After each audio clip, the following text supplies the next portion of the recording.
about a heaven in Alberta, where they've got all hell for abasements. Yeah, I lost my way, but I hear tell about a heaven in Alberta, where they've got all hell for abasements.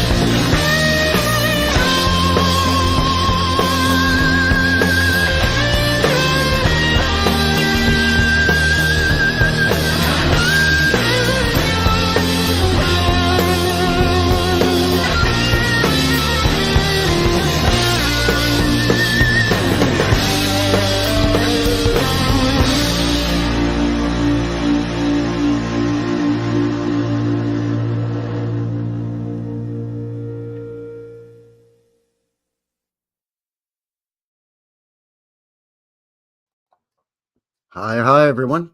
Frankie here. New West Reset. Hello. Welcome back. Thank you very much for shooting in. Joining a fella here for another one. Another live stream, as a matter of fact. New West Reset Live, episode 67. Here today on this, where are we at here? Well, it's Friday. Of course, it's Friday, as a matter of fact. Friday, May 24th, 2024. 5 p.m. local time, mountain time. And as always, coming at you from Purdy, Alberta. Southern Alberta, here in Calgary. That's up in Canada land, eh? So welcome. Thanks for joining me here. Thanks for kicking off your weekend with yours truly. Not too shabby out there presently. It's been a mixed bag today. Started off sunny this morning. Clouds blew in. Had some showers. Sun came out again. Temperature went up. It was lovely. More showers. Sun came out again. Then we had a thunderstorm that lasted about 5 minutes. Now the sun's back out again. Plus 13 Celsius. That's, I don't know what that is in Fahrenheit. 57-ish Fahrenheit. 56, 57-ish. Give or take.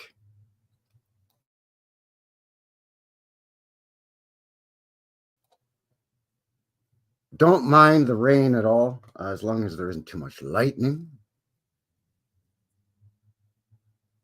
But we, of course, you know that old saying, oh, we need the rain. And it's true, we do.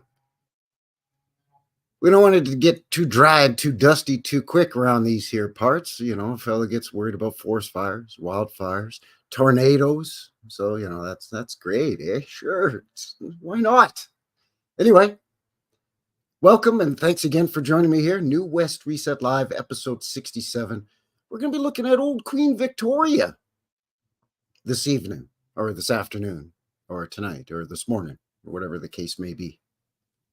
Wherever you're shooting in from, let me know. In the chat, say hello in the box. Who we got here so far? Old World Mi'kmaq is in the box. Hello, howdy. Marit is here as well from the channel Hidden at Plain Sight. Just uploaded a video just a little while ago, as a matter of fact. So please go check that out. Vaughn is here. Terry Light in the box. Hello. Yes, happy Friday to you, Terry. Kathy's here as well. Kathy Childers from Kentucky, the bluegrass state, don't you know? Well, I'm sure you know. Hello. Modoc in the box. Phil's here as well. Phil Henry, hello. Good to see you. Yes, please, if you don't mind, consider giving a guy one of these. You know, just helps to push me out into the algorithm a little bit as we make our way towards 2,000 subscribers.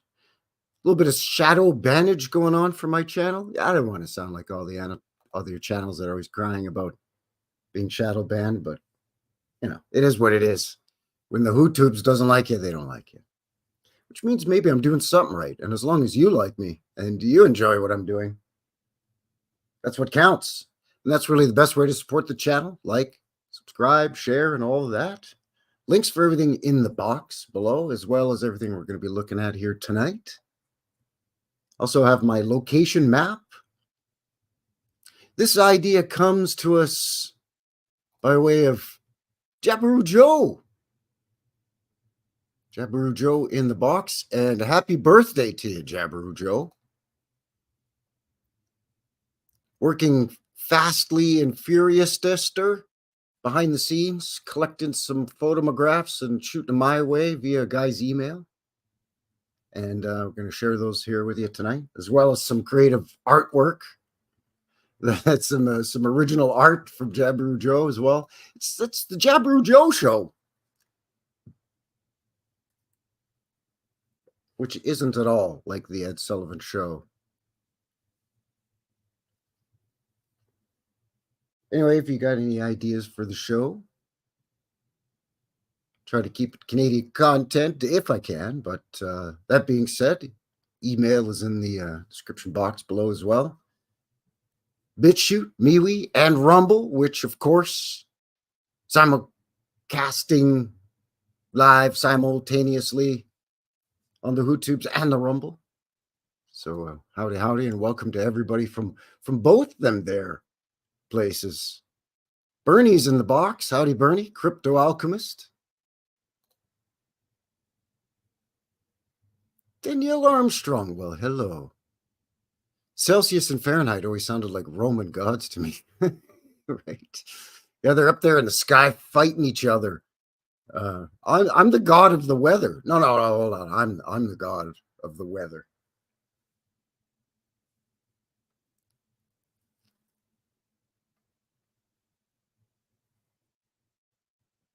Turtle's in the box. Howdy, Turtle. Good to see you. Cousin Vinny. Always good to see Cousin Vinny. Oh, George. Oh. So I had that wrong the whole time? Get out of here. Really? Like in the comments on the videos too? Really? Really? Dang. Dang, George. My apologies. I apologize for that. Wow.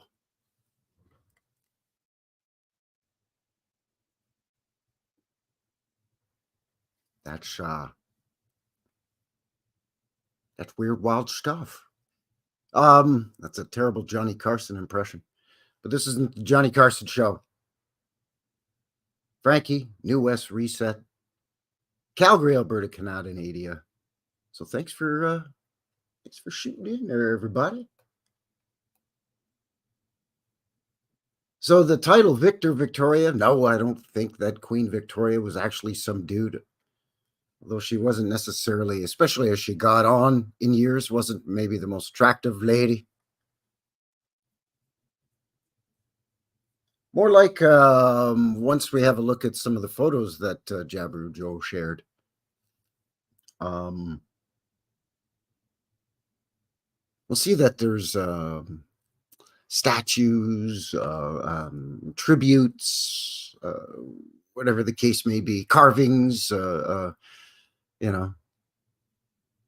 pretty much everywhere. All four corners of the earth.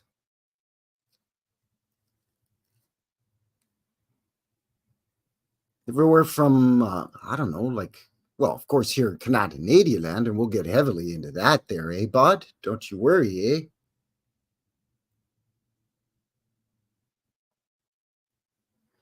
But everywhere. Even places they'd be like, wait, was that part of the British Empire? I guess it was. And that's the whole narrative, right? That's why you're seeing her image everywhere. British Empire, Queen Victoria. So really with the show, we're going to kind of take a little bit of an exploration into Canada and connections to Queen Victoria and a couple of other folks whose birthdays follow May 24th, such as Jabru Joe, by the way. So, yeah, happy birthday once again to Jabru Joe. And thanks again for sending the photographs there, eh? Appreciate it. Appreciate it. I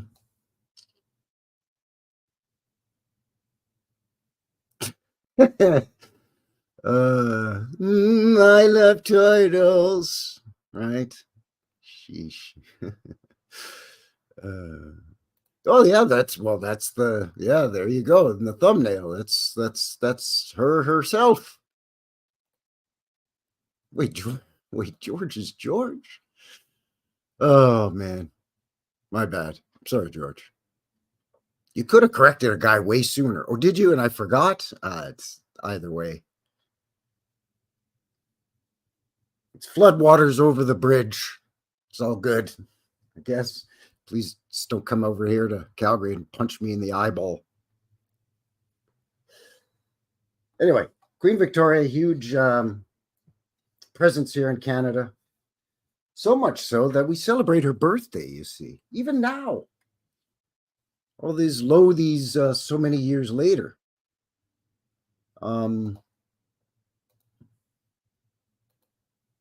We call it Victoria Day, but originally it was based on just different crowns' birthdays, whether it be a king or a queen, right? But eventually, tink, tink, tink, tink, they hammered it in stone there that boom, it's in the books, it's official. Victoria Day is the penultimate Sunday in May every year, and it's where we celebrate Queen Victoria's birthday. Oh, I say, isn't that lovely? So anyway, we're going to get into all of that here. Links, as mentioned, for everything below. Bertrand Labelle. Bonjour, monsieur. Salut. Bienvenue. What's going on here with Marit? Our Princess Juliana and her children fled to Canada during the Second World War. They stayed in Ottawa. Our Queen stayed in England. Huh. Well, there's a very, very close bond, a nice, tight bond association between the Dutch and the Canadians. Unfortunately, it's under terrible circumstances with the WW2 and all whatnot.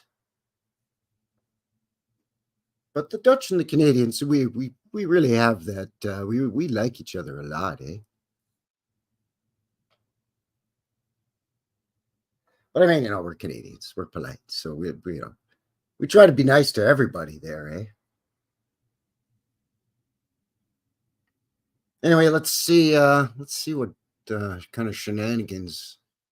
First of all, a couple of things with the channel here. Real quick, fast, and in a hurry, if you will. Next week's live show will be Sunday rather than Friday. So rather than being Friday the 31st, it shall be Sunday, June the 2nd. And I'm going to just do the old flipperooski. Flipperoo. Just going to do this and then do that instead, you see. Boots on the ground will be Friday, live show Sunday, rather than live show Friday, boots on the ground Sunday. Reason being, guys heading out of town.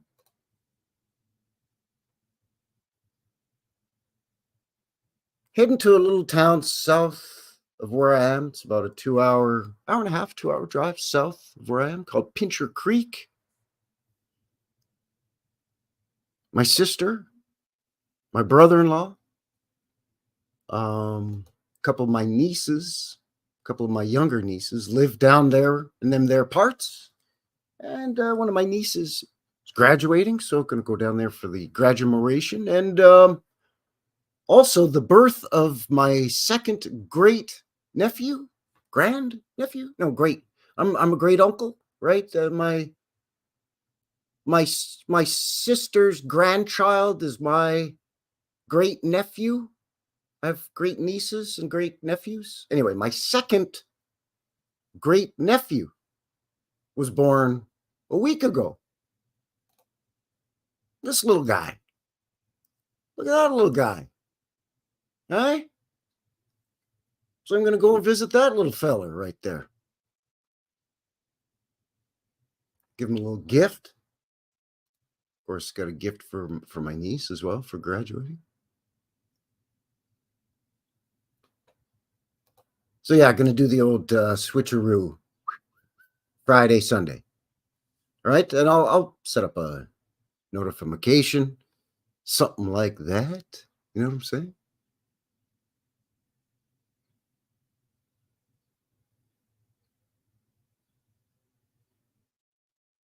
Ah, yes. Well, thank you. Well, I say thank you like I had anything to do with it. It's my nieces and my niece and her husband.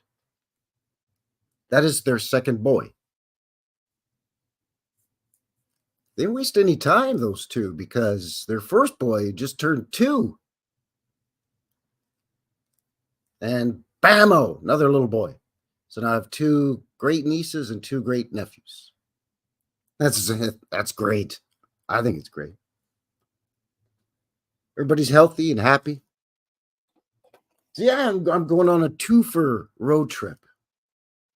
Graduation of my niece and meet my new great nephew. Thanks, cousin Vinny. So there you go. It's another one. Add another one to the family over here. Huh?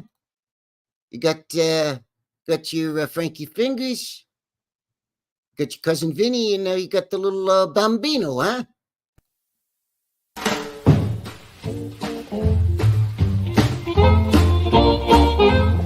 So now you know what I'm talking about with the whole New West Reset thing.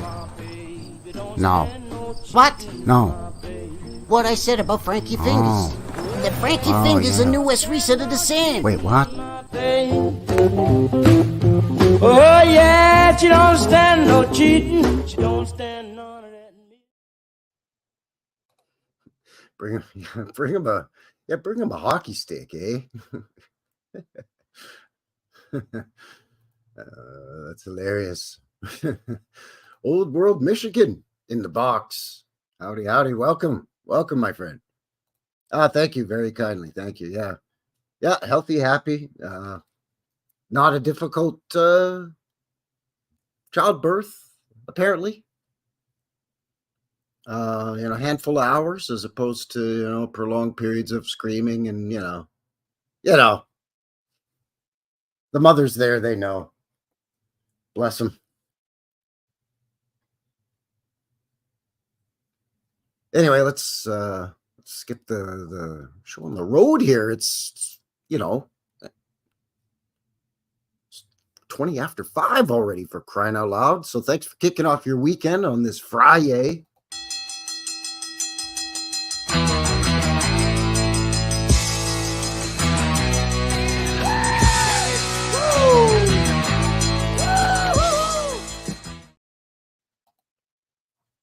All right. Let's look at the official Wikipedia to see what's going on with this hijinks and shenanigans. Anyways, Victoria Day. That's right. That's what it's called here in Canada. Up in Canadian land there, eh, bot? Victoria Day, or in French, Fête de la Reine.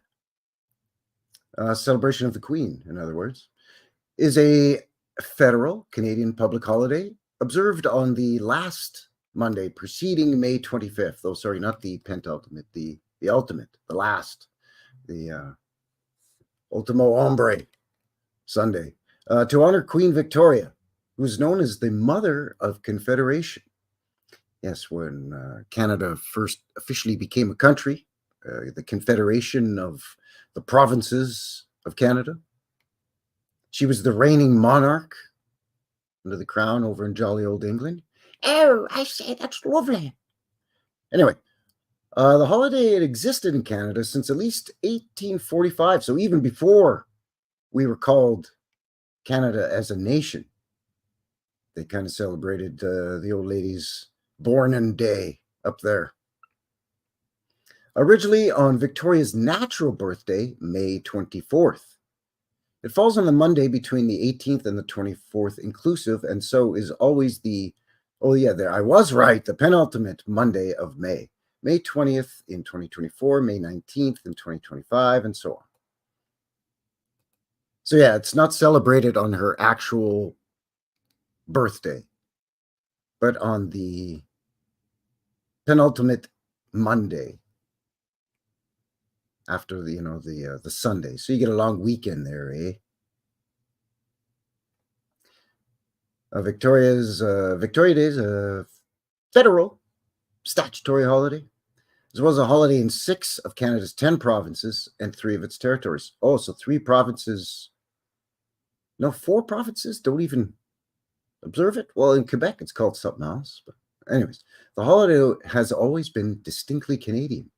Observance, distinctly, a guy can't even read tonight, for pity's sake. A distinctly Canadian observance, and continues to be celebrated across the country. It is informally considered the start of the summer season in Canada. That's right, the May long, eh? Or the May 2-4, which is funny because we call it the May 2-4, and we also call a 24 case of beer a 2-4 as well, eh? So you get your 2-4 for your 2-4, eh, bud, when you go camping. Of course, you never go camping May long weekend here in Canada land. You're going to get rain or snow or both. Anyway, it's going to be miserable. It's fun. The same date is also, since 1952, recognized as the currently reigning Canadian monarch's official birthday. So whomever is on the throne, boom, that's your birthday. Born on August 11th, I don't care. We're celebrating a birthday in and around May 20th-ish, there and abouts, all right? Though previously, that event had been marked in Canada typically on each monarch's actual birthday. So, King George V's birthday, boom, we'd have a day. In Quebec, before 2003, the Monday preceding May 25th of each year was unofficially the Fête du Dollard, a commemoration of Adam Dollard des Olmeaux, excusez-moi. Initiated in the 1920s to coincide with Victoria Day. In 2003, provincial legislation officially created National Patriots Day, French Journée Nationale des Patriotes, on the same date. See, because Quebec has a distinct status in Canada as part of the French-Canadian culture. So as a result, they don't necessarily observe all of the same holidays as the rest of Canada does, which is stupid in a way. I'm originally from Quebec. I was born in Montreal. My grandmother was half French-Canadian and half Italiana, huh? So imagine how good the food. Madonna. C'est bon, coli. Anyway, breaking into Italian and French here. Anyway, what? Where? What? Anyhow. As a result, some holidays are the same. They're just named differently, and they might be named after somebody who's significant to the French-Canadian culture, French-Canadian history.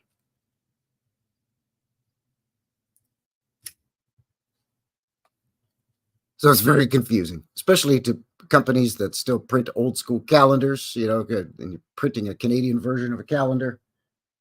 Same date will have like 3 or 4 holidays listed in 3 or 4 languages, because often the Canadian holidays line up with American holidays too. Anyway, let's keep the ball rolling here. This is already ridiculous.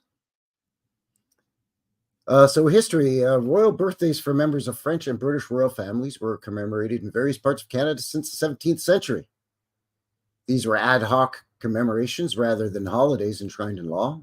Early commemorations were typically marked by official ceremony, such as a levee and military review, banquets, and sporting events.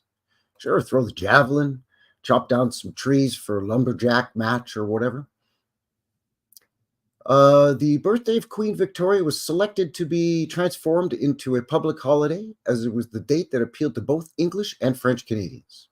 At the time, loyalty to the crown was seen as a key trait that distinguished Canada from the United States. Oh, of course. So not only do we have to divide Canada within itself, English versus French, but we want to divide Canada from its closest and dearest neighbors, the Americans.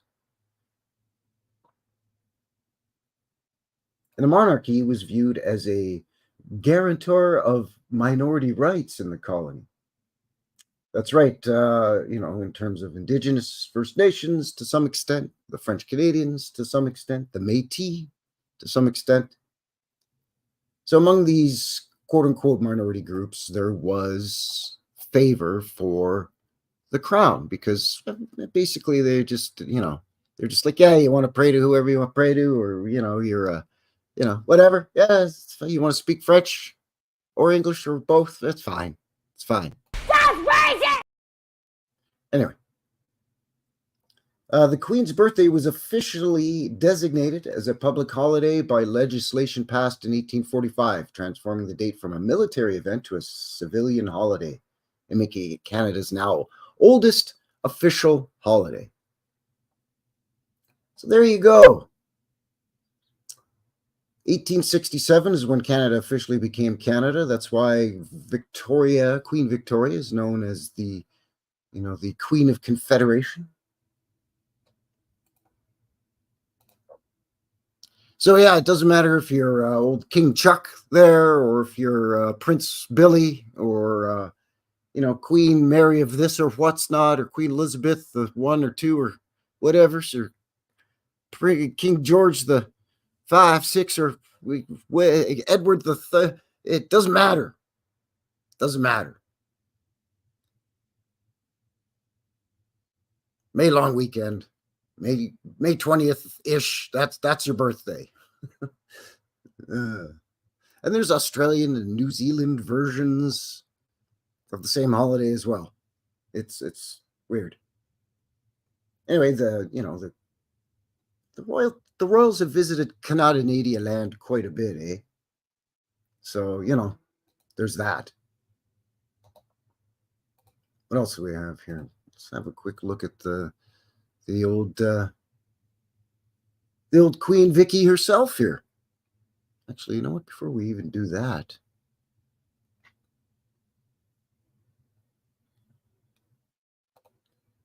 yeah, the first long weekend. Yeah, see, it's sort of, it kicks off the summer, but really, it's the first long weekend of almost summer. It's more like you think summer's coming, and then as Dave Chappelle would say, "Gotcha, bitch!" Whoops, psych, right? Summer ain't here yet. Groundhog Day with spring and summer and all that. That's all. That all just twists in the wind to what's going on May long weekend. Especially, again, I say it all the time, man, but so close to the Rockies here in Calgary, here in southern Alberta, in Canada land. The weather is very, very unpredictable, you see.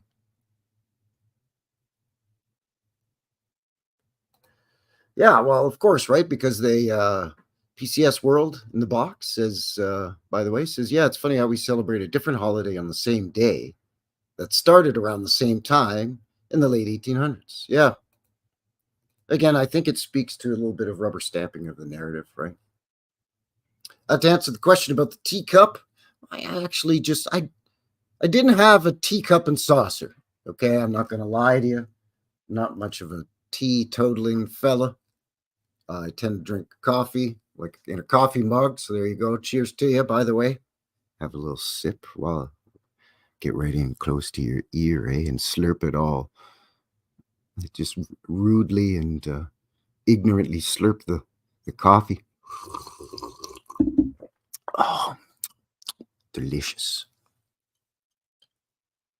That guy, when you're in the donut shop or whatever, or at the pancake house, the guy at the table behind you or next to you slurping his coffee. And after each slurp, it's, oh, that's good. Like, come on, man. It's a cup of Joe. Take it easy. Anyway, that's the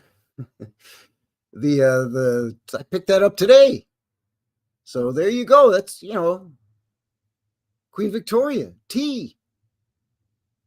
We're going to be looking at some old timey pictures. So I got a couple of my old timey cameras. The Call of England book. A little bit of a theme going here. Anyway, for the show, my nan's my nan's drawing book from London, from the London County Council school.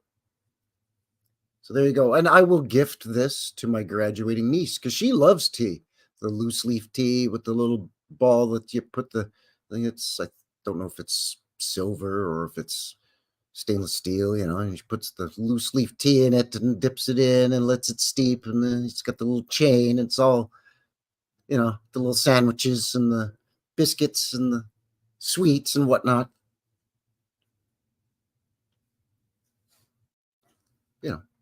She likes to kick it old school with her tea. Her and her sisters, right? Because I got 4 nieces, right? So, oh, look, sirens, Terry. There you go. There it is. Wouldn't be a New West show without some sirens in the background there. That's great. It's usually ambulance, though. Ambulance or fire truck. It's rarely the po, as the kids would say. Do the kids even still say that? I doubt it. I'm so behind the times. So behind the times, eh? Anyway, let's share some. Of course, of course. Got some artwork here. Very hoity-toity. Well, Pincher Creek's a small town, way down in southern Alberta, real close to the American border. Not much going on around there. I think there's maybe 1,500, 2,000 people in Pincher Creek. There and abouts. And it's nestled even closer to the Rockies than I am here in Calgary. I mean, it's about half the distance. It's close. See what I'm saying? So, yeah. So rather than getting into trouble like a lot of kids in small towns do, these girls keep themselves busy. And that's, of course, speaks to not only them, but my sister and my brother-in-law. Keeping them busy, keeping them engaged, keeping them, what's the word I'm looking for? Stimulated, keep their little minds stimulated so they don't get into too much mischief. There you go. Scones and jam, absolutely, right? Oh, I say, lovely. Anyway, gonna share some artwork from our friend Jabiru Joe. Hello, loyal subjects. It is I, Queen Victoria, your royal monarch, and we are so, so amused to be joining you and for you to be joining us for this special celebration of your blessed and graceful monarch's birthday over in the colonies of the Commonwealth of the Dominion of Canada. Arise, Sir Fingerlot, Knight of the Realm, Lord Viscount of the territory of Purty, Alberta, in the Dominion of Canada, eh? Welcome to my chambers.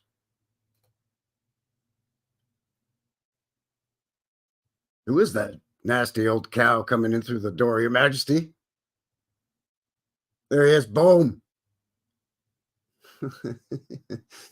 Oh, man.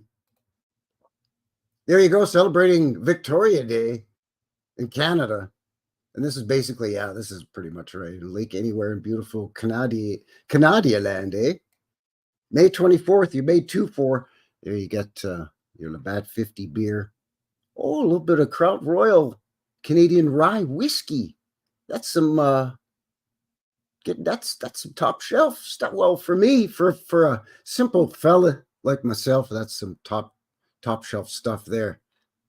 Got here some Canadian Club rye whiskey, because oh yeah, of course you got to have the Bieber playing the pipes, and of course, Hello, loyal subjects. right there. But No diving, you see, it's dangerous. No, we should not encourage too much fun in our celebratory festivities on this fine and glorious weekend in the colonies.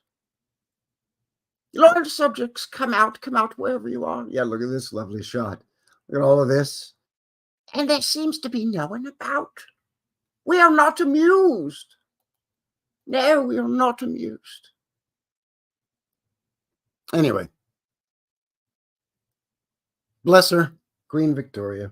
Again, kind of a special bond between Canada land and old Vicky there. I mean, for me personally, I prefer the bond between the Dutch and the Canadians than Queen Victoria. It's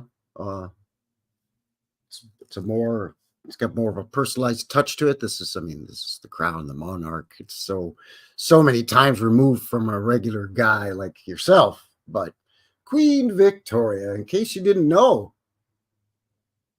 Victoria Alexandrina, I didn't even know that. Alexandrina Victoria was born at May 24th. There you go. Happy birthday, Queen Victoria. Happy birthday, Jabberoo Joe. Born May 24th, 1819. And the old girl finally passed January 22nd, 1901. She almost made it to being a centurion. Bless her. She was Queen of the United Kingdom of Great Britain and Ireland from the 20th of June, 1837 until her death in 1901. Now that's saying something. Ruled with an iron fist, too, and a stern brow, I might add, loyal subject. Hence, we are not amused. Her reign of 63 years and 216 days. How many hours, minutes, and seconds, by the way? Which was longer than those of any of her predecessors, constituted the Victorian era. Yeah, well, no kidding. If you're going to name it after somebody, I guess you're going to name it after Vicky. It was a period of industrial, political, scientific, and military change within the United Kingdom that was marked by great expansion of the British Empire in all its former glory. In 1876, the British Parliament voted to grant her additional title of Empress of India. Oh, yes, of course. Now, what do the Indians have to say about it? Well, I don't rightly know. Besides, does it really matter? For surely I am the rightful, gracious monarch, the true keeper of the crown and the realm, protector of the realm. Anyway, Victoria was the daughter of Prince Edward, Duke of Kent. My great-granddaddy was from Kent, the fourth son of King George III. She married her first cousin. Oh, that says a lot, of course, doesn't it?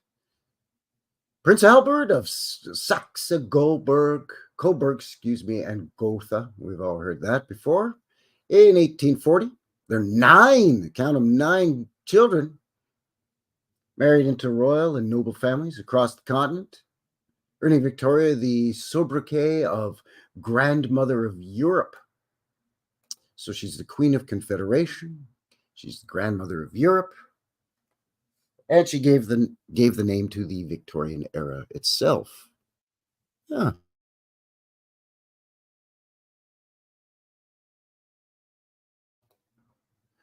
course, this isn't new to a lot of us, but anyway.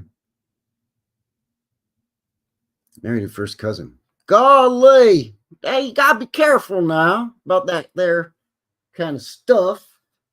Could end up with problems, you know what I mean? Well, you know, when your family tree just looks like a telephone pole, there's gonna be some problems.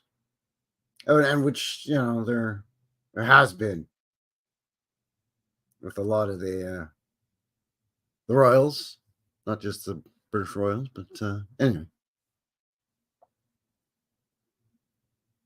So yeah, it goes into a lot more of her hubbub here, and you know, she's the heir presumptive, and ascension, and marriage, and all the children's and whatnot, and her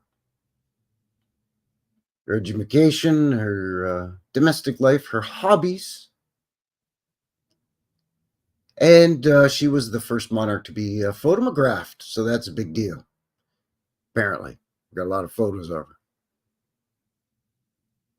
Widowhood, yeah, she wore black and made it chic to wear black when you were a widow in mourning.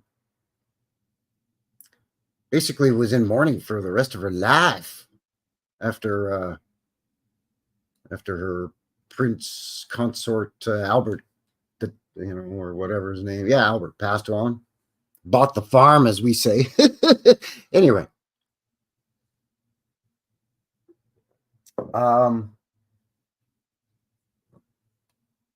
Windsor Castle, so on and so forth. Yeah, so links and description for that as well.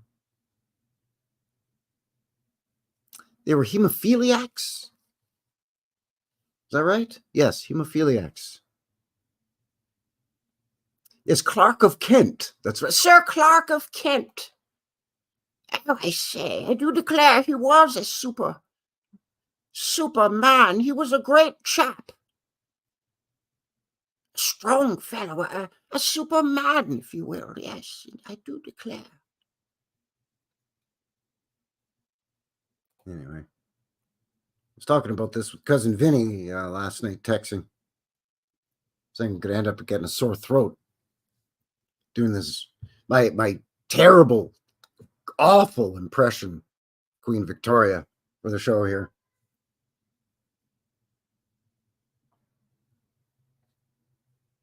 Anyway, let's see what else we got here. Yes, the grandmother of Europe. I found a link to a website for the collector.com. The grandmother of Europe, how Queen Victoria rules the continent. 2 hours straight. I expect it. No pressure, though, of course. Anyway, the grandmother of Europe. How Queen Victoria rules the continent. Queen Victoria spent 64 years on the earth, sitting on the British throne, becoming the queen at the age of 18. How did Sharon nickname the grandmother of Europe? Well, we're all familiar with this, right? King George V and Tsar Nicholas and Wilhelm over there. They're all cousins. I mean, these two almost look like brothers.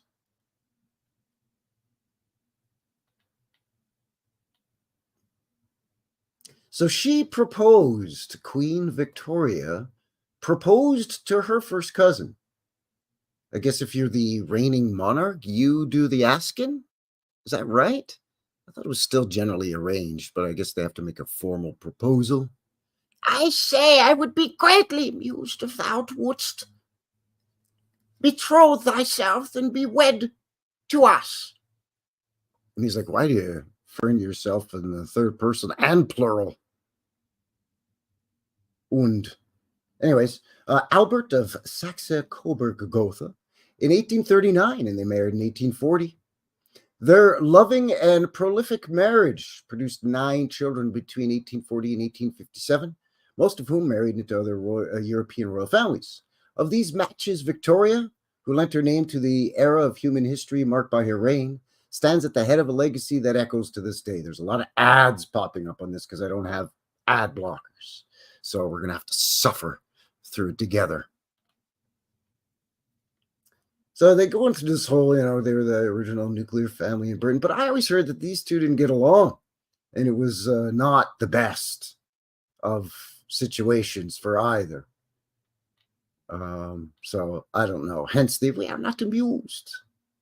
Anyways, Victoria and Albert descended from related royal families. Queen Victoria descended from the House of Hanover, a German family in origin that had sat on the British throne since the first ruler, George I of Britain, who spoke no English. It'd be a prerequisite, I would think, like, hey, man, you're going to sit on our throne, you're going to speak our tongue at least there, bud.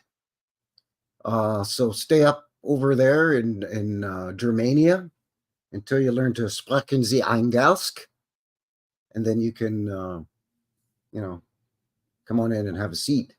But I don't know, maybe I'm funny that way. Anyways, Prince Albert descended from the extensive ducal House of Saxe-Coburg-Gotha. Originating in Bavaria, Germany, Albert's family consistently served the Duchy of Saxe-Coburg prior to his marrying into the British royal family. Having a German mother and governess, German was likely Victoria's mother tongue.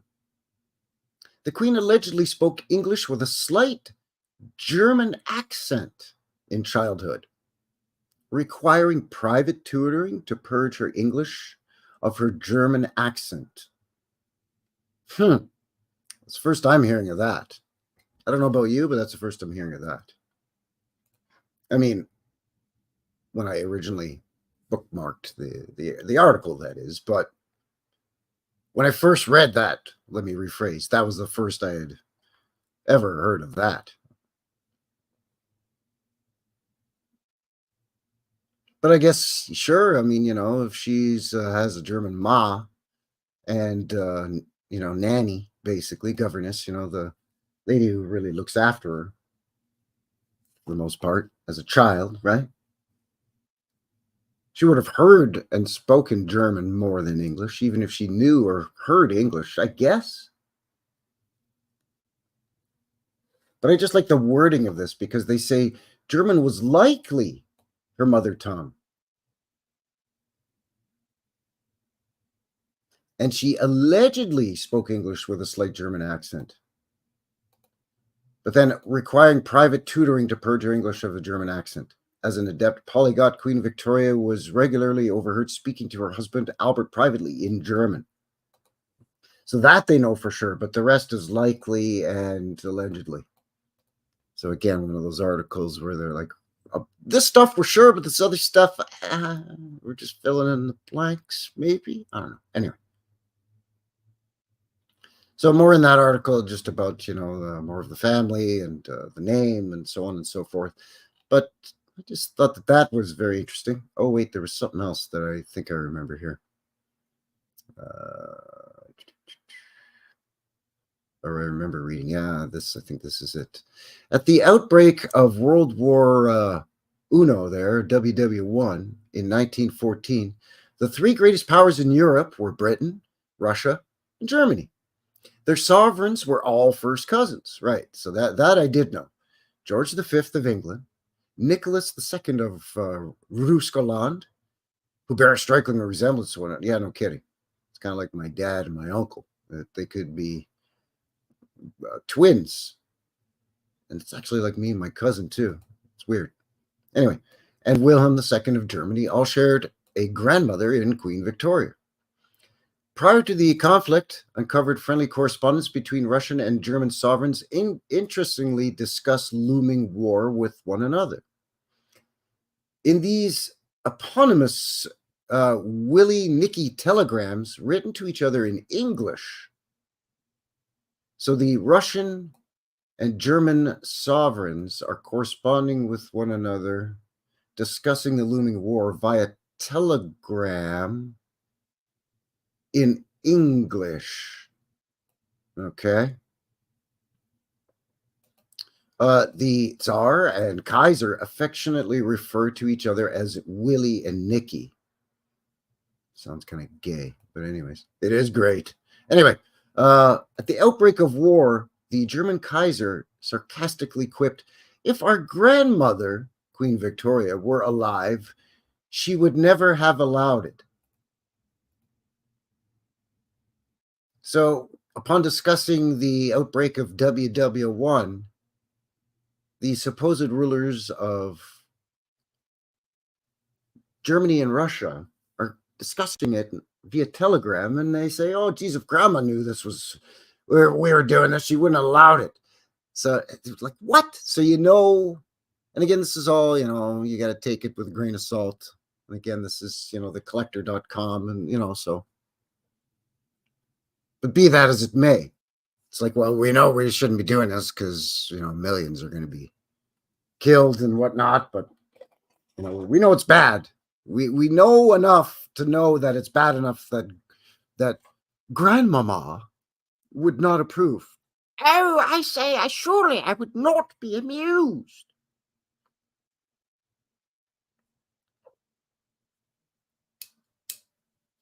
And yet the ball continues to roll until the boom booms drop and the soldiers drop. Fantastic. Quickly here, George V of England inherited his grandmother, Queen Victoria's throne with the death of his father, Edward VII, in 1910.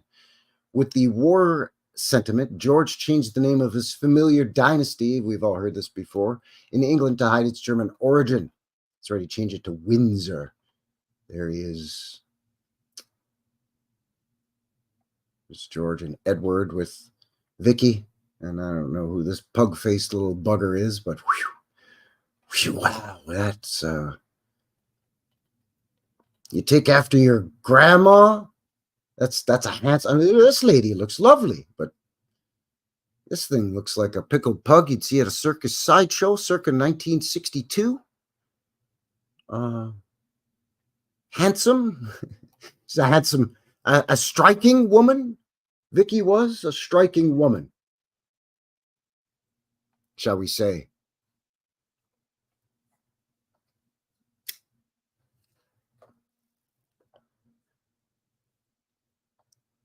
Yeah, she'd have put the stop to the shenanigans. Maybe what would she have done? Just done what my grandma, my dad's mom would do. The old wooden spoon routine. Come here, you. It's all right. And you're running down the hall, screaming, I'm sorry. Grandma bust a wooden spoon on your keister. Smell several rats, of course. Of course, always the shenanigans. Doomkopf, I am not amused. Doomkopf, das ist nein hilarious. Or however you say funny in German. I don't know how to say the word funny or amusing in German. If you know, let me know.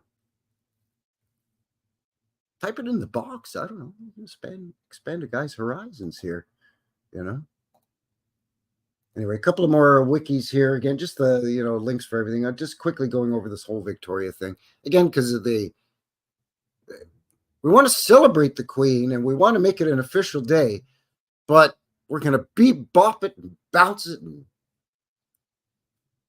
flip it and flop it all over the calendar here for a while before we finally pull our heads out of our Canadian keisters and lock it in on a freaking date for the crying out loud. Anyway, I'm just really amusing myself, I think, at this point more than anything. But it's the King's birthday, but in Canada it's Victoria Day. So the monarch's birthday has been observed in Canada since the reign of King George III, when it, June 4th, was considered the most important holiday of the year in Upper Canada, which was basically Canada before Canada was Canada.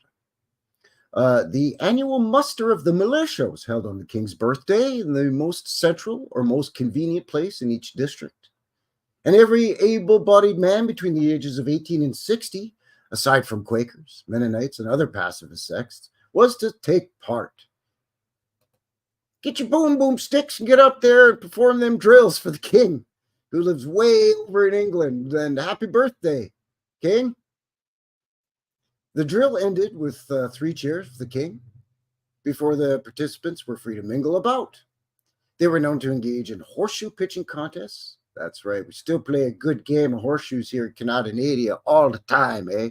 That's part of your camping. Wrestling matches. We're not talking WWE or WCW. Ooh, yeah. Let me tell you something right now. Yeah. Frankie Fingers, you think you're a badass, yeah. But let me tell you something. The Randy Macho Man Savage, yeah, rises to the top. You don't know the first thing about wrestling, yeah. Anyway, settling old scores by fighting. Sure, why not? Get some Canadians together, get some beer flowing. There's going to be some fighting, but there's going to be some fighting. In the summer night, the settlers and their families visited the houses of their neighbors or patronized the taverns. Boom, there you go. Fighting.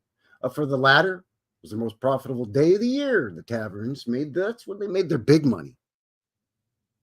It's the king's birthday money. The birthday day money. King's birthday day money?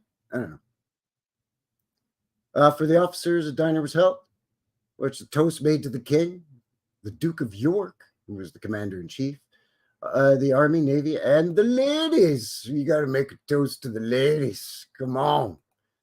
Come on now. It was in 1845 that the Parliament of the Province of Canada, still not a country at this point, passed a statute to authorize the recognition of Queen Victoria's birthday, May 24th, as a public holiday. So Victoria Day originally started on the 24th, her actual birthday. After she died, May 24th became Victoria Day, as opposed to, King Day or Crown Day. And the official date of Canada, the reigning monarch's birthday, changed throughout various royal proclamations. For Edward V, it continued by yearly proclamation to be observed on the 24th of May. But the 3rd of June was for King George V, and the 23rd of June was for Edward the 8th, their actual birthdays.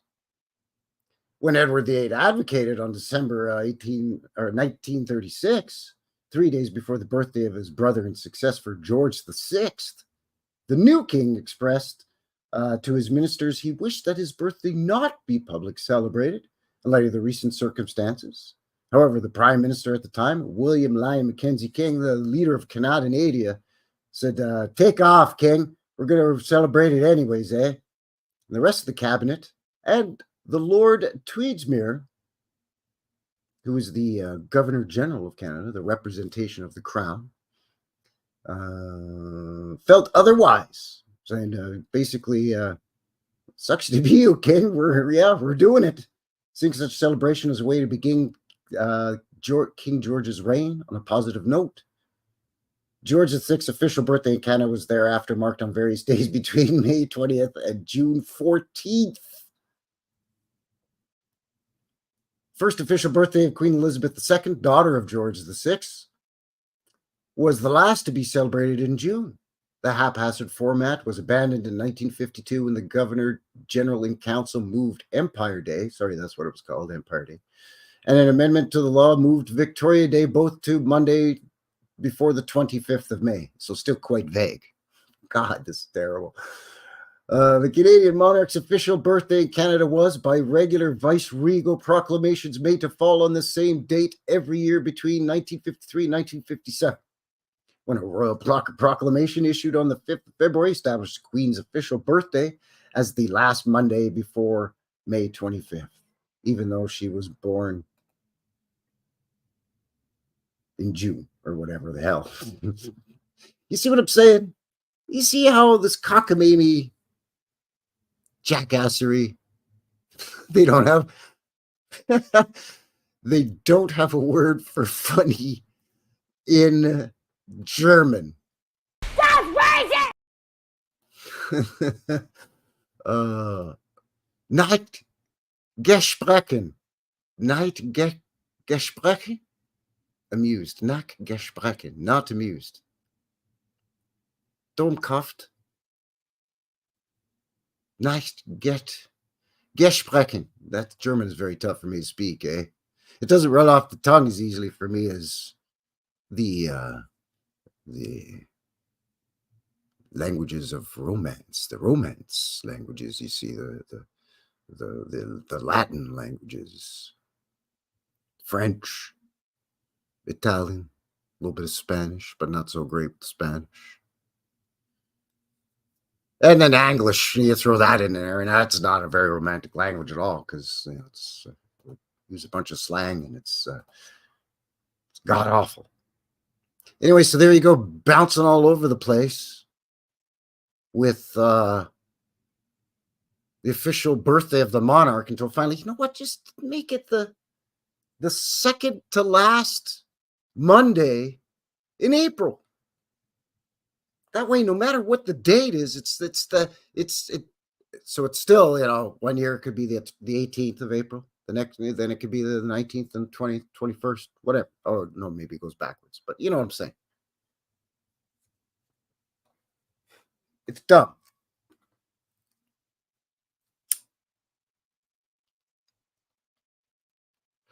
Just like, they would just try to force these goofy calendars and timelines all the time. And it's like, doesn't work. You end up with leap years or 100 years missing or 1,000 years missing. We're going to put an I or a J instead of that one for a while. Don't worry. That doesn't mean anything. It still means 1,000. It's fine. Don't worry. Yeah, it'll be fine. Just ignore that lowercase j with a clearly that has a dot on it, and then a 752. That means 1752. It's okay. We're not messing around with the times and the calendars and bouncing all these dates around. Not to mention they changed their freaking names. Sheesh.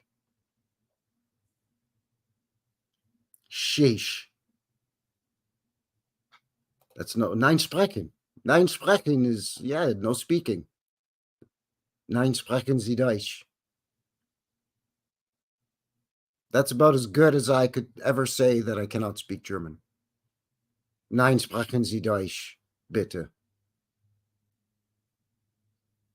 And as a Canadian, I should learn how to say sorry in German. I should learn how to say sorry in about 20 languages. That should get me by pretty good, right? 20 languages. Anyways, aside from Queen Vicky, who officially was born on the 24th, so today, Friday, April the 24th, it's Friday, don't you know?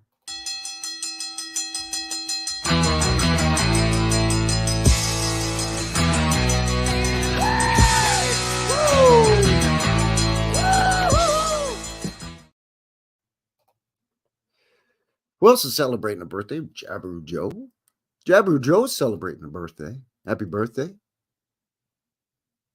Who else? Who else of significance? Cultural significance. How about Bob Dylan? The answer, my friend, blowing in the wind. The answer is blowing in the wind. Bob Dylan.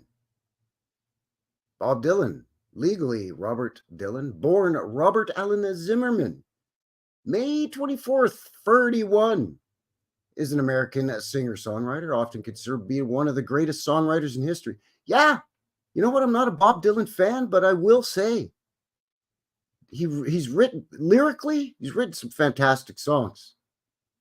It's the voice, man. I can't get over the voice. I just can't get over it. I'm sorry for all you Dylan fans out there. I do have a couple of Bob Dylan albums in my vinyl collection because there are a few of the songs that I do like. And let's face it, it's history on wax. It's history on vinyl. You got to have some Bob Dylan. So for a guy like me, I have, his Greatest Hits Volume 1 and his Greatest Hits Volume 2. They're each double albums. I got 4 records of Bob Dylan stuff. All the way from his early stuff to his later stuff. At that point of pressing them records is, Yeah, that's why, dubious. Yes. So he says, right? So he says. And who knows? I don't know. Dylan was a major figure in a popular culture over his 60-year career. He rose to prominence in the 1960s with the song Blowing in the Wind, 1963, and The Times They Are A-Changin' in 1964. Became anthems for civil rights and anti-war movements, initially modeling his style on Woody Guthrie folk songs. Got me a couple of Woody Guthrie records, too, I ain't gonna lie. And Robert Johnson's blues, where he stole the idea of selling the soul of the devil from Robert Johnson. And that story was actually stolen from Tommy Johnson and put onto Robert Johnson by a couple of blues writers and researchers in the 50s and 60s who couldn't account for Robert Johnson's missing time, which was really a year that he spent at his half-sister's place in Memphis, Tennessee. It's all in her book. And by the way, Wikipedia, you dumbasses, when you click on Robert Johnson, you're showing a picture of Mississippi Fred McDowell. So there you go. Hank Williams country songs, so he combined all that and made his own style folk music. So there you go. Bob Dylan celebrating his birthday on May 24th. I know what you're saying. It said right there, Frankie, that Bob Dylan was American. So what's this whole Canadian thing, this Canadian connection? Well, it goes to the band. Take a load off Annie. Take a load for free. Take a load off Annie. Then you put the load right on me. The band was a Canadian-American rock band formed in Toronto, Ontario, the T-Dot, in 1967. It consists of Canadians Rick Danko, there he is, bass, vocals, guitar, fiddle, Garth Hudson, organ, keyboards, accordion, saxophone, Richard Manuel, piano, drums, vocals, Robbie Robertson, there he is, a Métis Canadian, guitar, songwriting, vocals, piano, percussion, and American Levon Helm. Rest in peace. God rest him. One of the greatest drummers ever. Drums, vocals, mandolin, guitar, bass. The band combined elements of Americana, folk, rock, jazz, country, influencing musicians such as George Harrison, My Sweet Lord, Elton John, Crocodile Rock, The Grateful Dead, I Will Get By, I don't know, Eric Clapton, okay, and Wilco. Don't know any of their songs. I clicked on Wilco. Dummy. Here we go. Anyways, in the 50s and 60s, they backed up Ronnie Hawkins, and they backed up Bob Dylan. Bob Dylan. Recorded music from the Big Pink together. And, of course, they appeared in Martin Scorsese's The Last Waltz. There it is. So, yeah, a little bit of a Canadian connection with Bob Dylan. And I think I had another one here. Oh, yeah. Let's keep it rolling. How we doing in the chat? How we doing in the box? We're just past an hour. Just a couple of more here to share with you. We're just having fun at this point, you know. Just kind of messing around. Just having a little bit of fun. All right, we're having a good time. And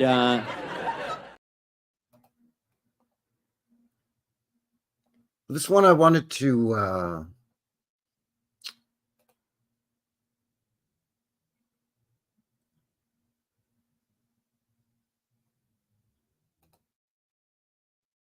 I looked up people whose names they were born on the 24th.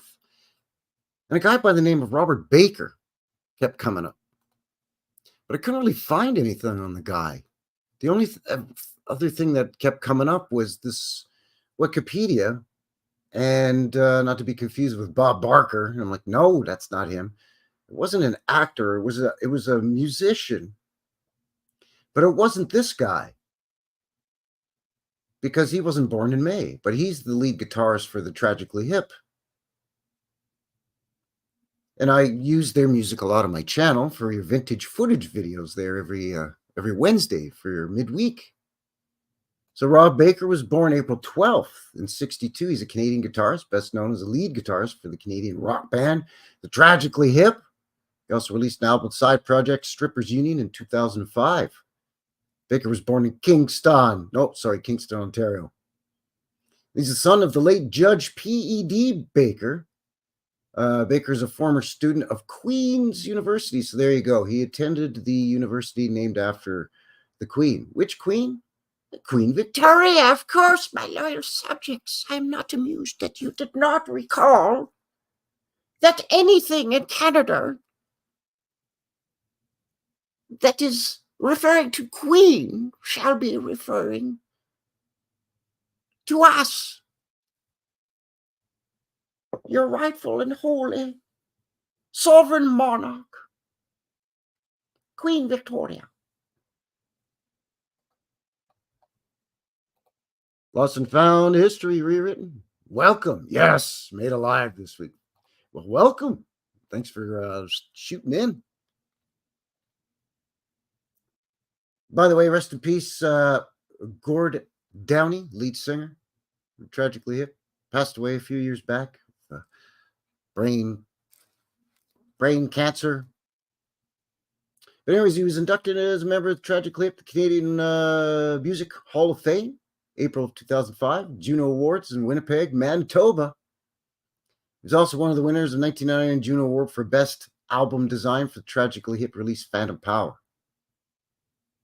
Is it artwork design, I guess? Album art? Cover art? I don't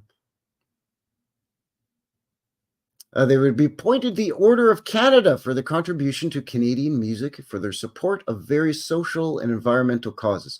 The Order of Canada is kind of like the Kennedy Center honors, when they give awards to musicians for their cultural contributions, not just for their music, but for the other stuffs they do, right?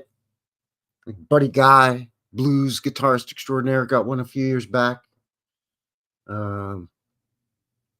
Robert Plant and Jimmy Page and John Paul Jones, I think, got one at the same time. It's kind of like that. It's supposed to be a big deal. I don't know. Lord knows I ain't got one. Not for dang sure. But you get a special medal, and it's all fancy and whatnot. But I just thought, okay, that's weird that I couldn't find this other musician. But it kept coming to this Rob Baker. And I was like, well, what the heck? But then it was like, well, it's Tragically Hip. So, I'm kind of cool with that, I guess, because, it's one of my favorites. What do I have here? Oh, yeah, the Queen's University at Kingston, their website says, yeah, it's not well here. Let me just quickly. I'm sharing a lot here tonight, adding chaos to confusion. Links below for everything. But just real quick, Queen's University at Kingston. The Church of Scotland established Queen's College via a royal charter from Queen Victoria. So there you go. They were ready for students 1842. It's going back a ways, that's for dang sure, especially in Canadian history.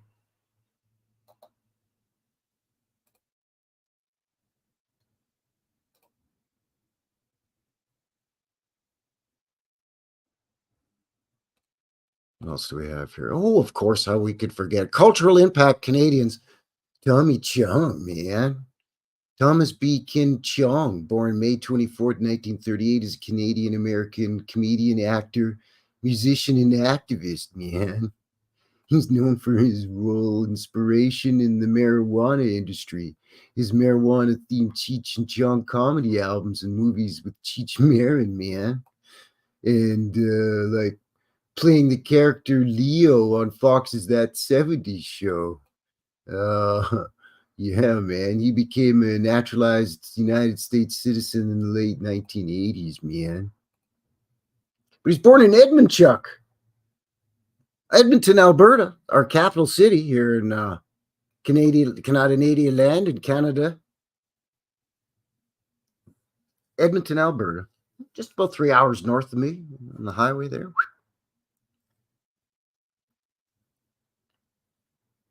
That I didn't even know, actually. His mother was Canadian of Irish and Scottish ancestry. His father was a Chinese man. Who immigrated in the 1930s after arriving in Canada. The senior Chong at first lived with an aunt in Vancouver. Tommy has an older brother, Stan Chong, man. Anyways, then he moved to Calgary. This I didn't even know.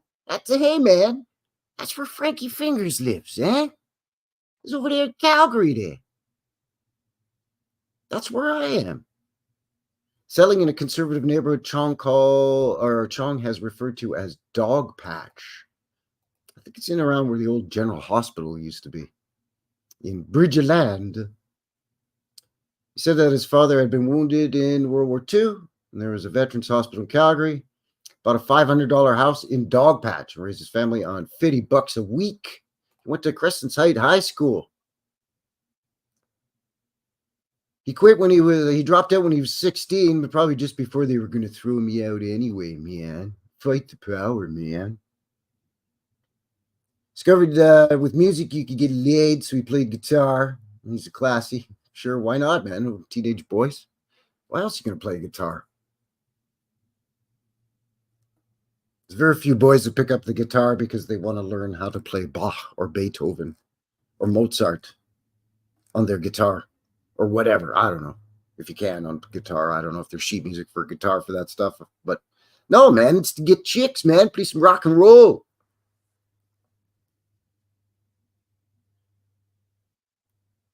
Anyways, he moved to Vancouver, and the rest is all history. It's link below.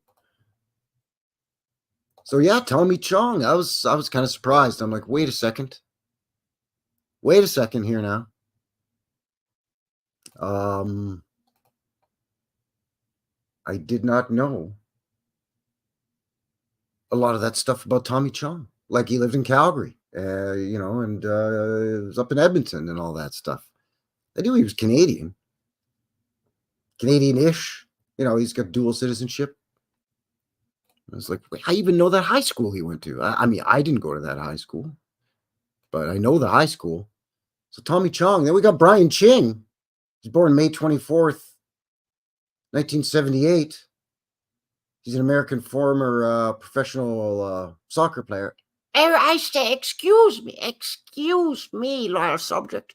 We prefer the term football. If you please, we are not amused at the term soccer. I say. So Tommy Chong, Brian Ching, and of course we can't leave out Cecilia Chung, who was born May 24th, 1980. She's half Chinese and half British. Her dad was in the Yakuza or some or the Triad. There you go. She's of half Chinese and half British descent. And Chung, Triad member, is also known as Bearded Bravery or Bearded Young.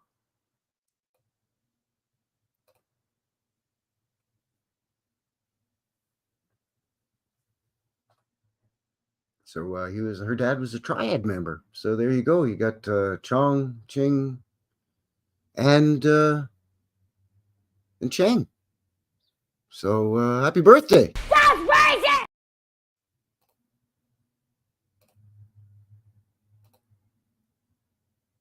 think that about does it for the goofy links. But anyways, links for everything below.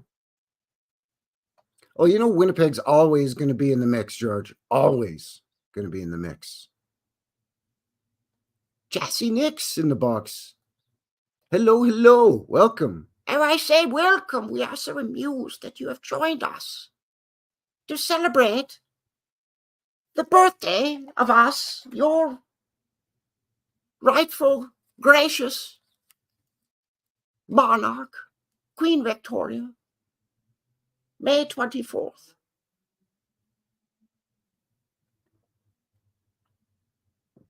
Anyway, what do you say we take a mid-show break here? I'll give you a sneak peek at your midweek coming up this coming Wednesday.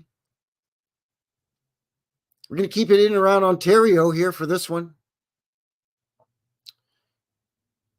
It is Niagara Falls.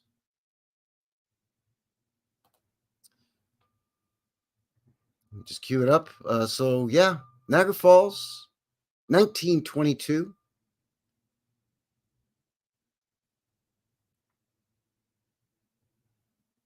Just over 3 minutes long.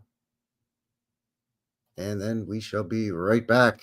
It's some groovy tunes for this one. Something a little different, by the way. So we'll see you in just over 3. Cheers.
All right.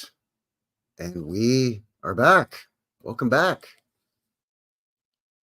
Once again, thank you very much for shooting in, joining a fella here for another one. Frankie, New West Reset, and New West Reset Live.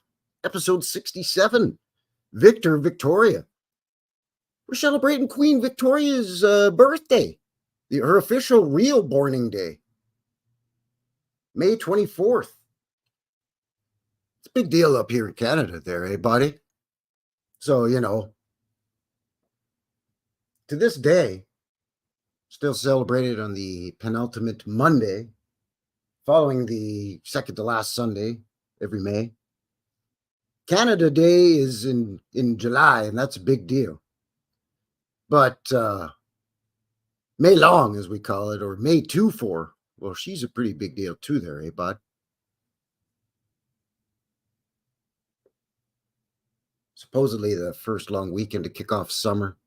But really, it's more likely the first long weekend to kick off a couple of hailstorms, or if you go camping, your firewood's going to get wet.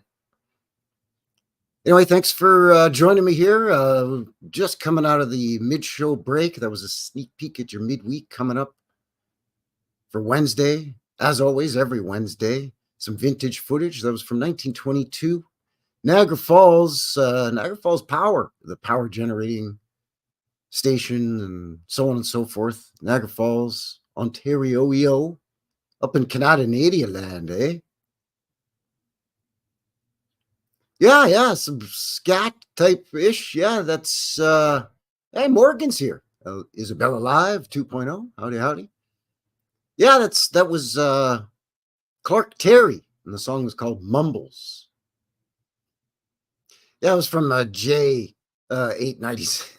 896, lowercase j, absolutely.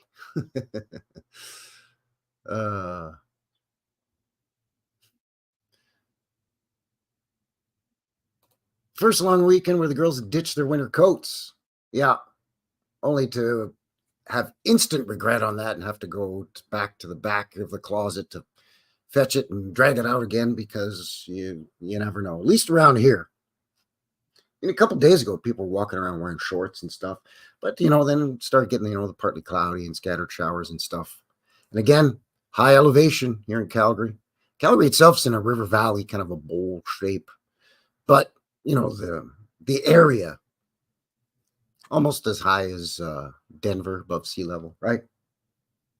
And nestled to the foothills of the Canadian Rockies. So a guy gets susceptible to all kinds of crazy weather. You know what I'm saying? So yeah, you got to kind of bring a backpack with you wherever you go, and you throw like I don't know, some gloves and an umbrella, and a poncho or a windbreaker, or waterproof rain jacket, windbreaker, and then I don't know, pair of sandals. It's some sunblock and an emergency fire starting kit and some beef jerky. You know what I'm saying? It's crazy. Thank you very much, Eric. Lost and Found, History Rewritten. We love your shows. Frankie, that's pretty nice of you there, eh? Thanks a lot. Well, I love having all of you here. This is my favorite day of the week. I love having these live streams, and I love having all of you join me. I look forward to it. Whether I've worked earlier in the day or whatever, it's just a great way to kick off the weekend. I mean, I do work tomorrow. Often I do work a Saturday. So technically, I don't have the weekend off, eh? But pusha, it's not the point, eh? Kicking off the weekend and enjoying a Friday with you folks is just good, fine fun for a fella. Try saying that. Anyways, let's look at some pictures here. What do you say? These are sent courtesy Jabberoo Joe. Happy birthday, Jabberoo Joe. It's in the box. We're going to look at photographs of the Queen herself, Queen Victoria, as well as a bunch of, as mentioned, there's statues and memorials and dedications and plaques and carvings and all kinds of stuff everywhere. And I mean everywhere now. I ain't just playing with you.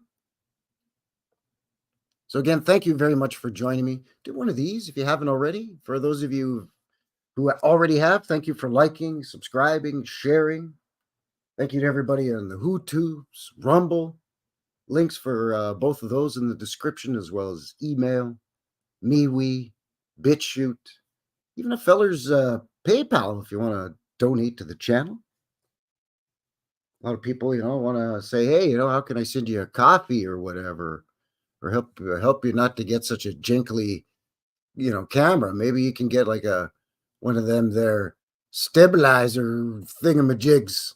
There, you jackass. Anyway, links for everything below. And again, thank you very much. What am I doing here now, man? Thank you very much to Jabberoo Joe for sending me I can't even remember how many photos we got here. 50 photos, maybe ish. There she is. And I say, this is one of her hobbies, apparently, when you rule the largest empire on the planet, supposedly, in the realm. The sun never sets on the British Empire, my lord of subjects. That you can be sure, rest assured. We have stated it, and thus it shall be so. There she is. Apparently, needlework was her hobby. So, you can get your Bible and, I don't know, a watch and a ball of yarn, and she's just needleworking away. Very concentrated. And this is that whole famous look of hers too, right? In the black with this sort of veil-like head dressing. But even with the black on black, it's all of this lace work. Very nice. Oh, this needlework, what's spinning her own. So not only did she, I don't know, knit sweaters for all her grandkids and great-grandkids. I don't know, she knitting sweaters for Nikki and Willie there? I don't know. But anyway, but she even spun her own yarn. Careful you don't prick your finger, my lady. Your Grace.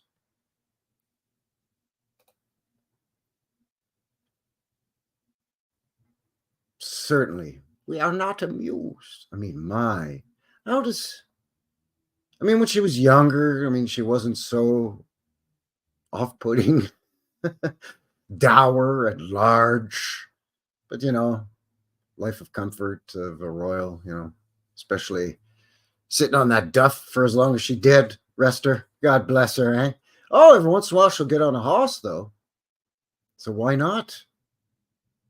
That's pretty good. God help this guy if she falls off that horse. If this horse rears up or something, God help that guy.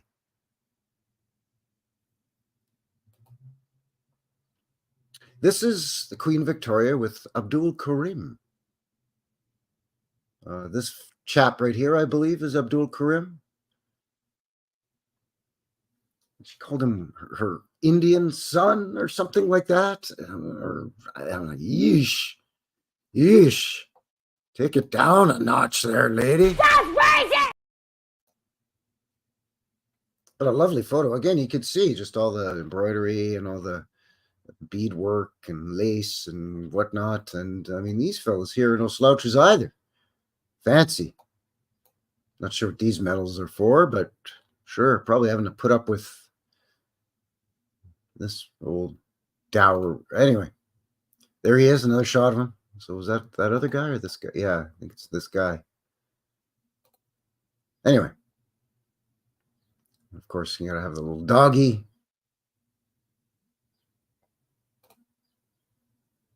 Another posed photo. Oh, here she's reading. So there you go. Excuse me. It's not posed at all. It's Albert there in the background, I guess, right? That's right. She loved him. Her Abdul. The little fan, right? She was only holding a fan too. Why are you so hot? Because believe me, you are not. No offense. No offense to anybody who's a big fan of, the royals. And, I'm not poking fun at the whole British Empire thing or anything like that. After all, I've got some English blood in my veins as well. Yours truly, Frankie. I got some, my mother's side, got some English. My nana was from London, for pity's sake. It's right there.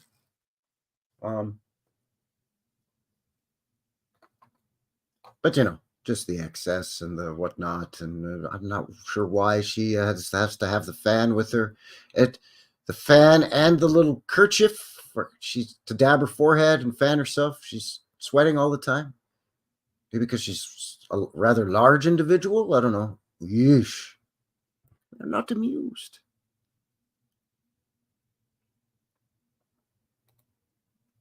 Queen Victoria never left Europe in her travels, apparently.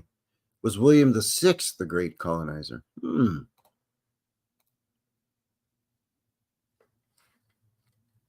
Yeah, I don't think Queen Victoria ever came to Canada. King George V did. King Edward did, I think, or Queen Elizabeth did a few times. They always come over here, right? Because they got to, remind us, that we're the filthy colonies. Anyway, like when she was younger, at least she didn't look so dour. I mean, sure, she's got to look regal, and she's not going to act the fool. She's a queen, right? But she's not going to be clowning and mugging for the camera. What's that? I mean, come on, But I mean, when she's on in years, she just looks like, I don't know, not amused. What can I say? This was some of her clan, some of her brood. There's Wilhelm here, I believe. There's Nicholas II there. Apparently, George isn't in this one. I believe George is not in this one. These are all her relatives. If you pardon the term, a couple of darker looking fellows back here amongst, these pastier looking folks. You know what I'm saying? Looking a little bit more darkish, swarthy, olive. That's racist! You know what I'm saying? Anyway. A lot of children's and grandchildren's, and I'm sure great-grandchildren's at this point. If she was going for a ride, Queen Victoria in her carriage during her Diamond Jubilee, under her parasol. So now this guy in the back here, I think sometimes it's two guys, but anyway, he's not driving this thing. No, like you've got a jockey here that's mounting, I guess, the lead of each pair of horses. Then you've got a handler on the secondary horse. So I guess they're really driving this thing. I mean, this guy's just there, hanging out. I don't know.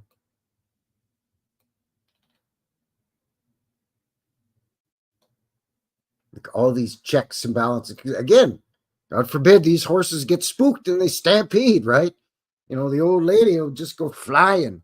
I say I'm dead. Boom, gone, right? Royal concussion. Here's a statue. There's the clay model, the scale, and then this statue being carved, I'm guessing. Very unflattering position. Of course, she's got to have her orb or her, holy hand grenade or whatever the hell that thing is. It's got a little guy on it. Then her scepter.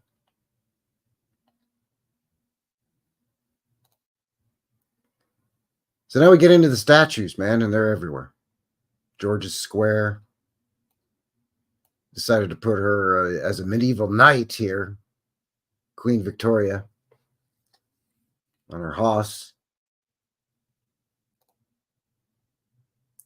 Nottingham. Again with the orb.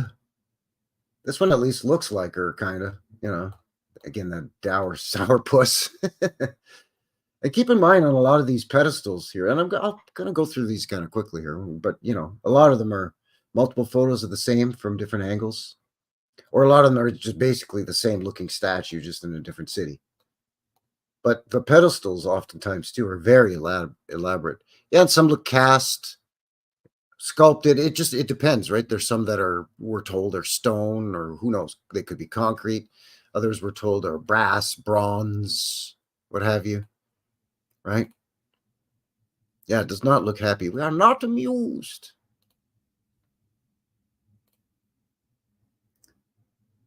Melbourne. Crikey. Look at that. It's weird.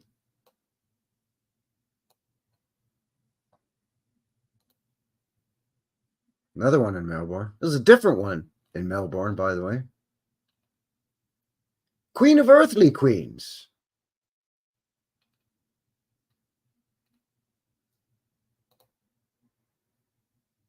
This one's in London. Now, I think this is just one of the... I don't think this represents Queen Victoria. I mean, it might represent her in India, but this is in London. So I think these are just different sculptures, each representing a different colony or member of the Commonwealth of the realm, right? India, British North America, or, Canadian land, and so on and so forth, right? So I think it's more of a Queen Victoria memorial, or more of a hullabaloo than a statue per se. But I mean, this is a big deal. I mean, look at all this. Look at all this.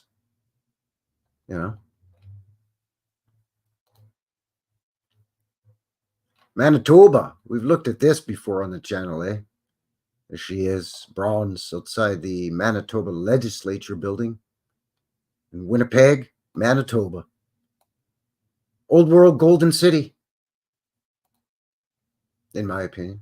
There's a plaque at the base. See, there's a lot of the stuff that you see. So it's not only the statue, the carving, the casting, what have you.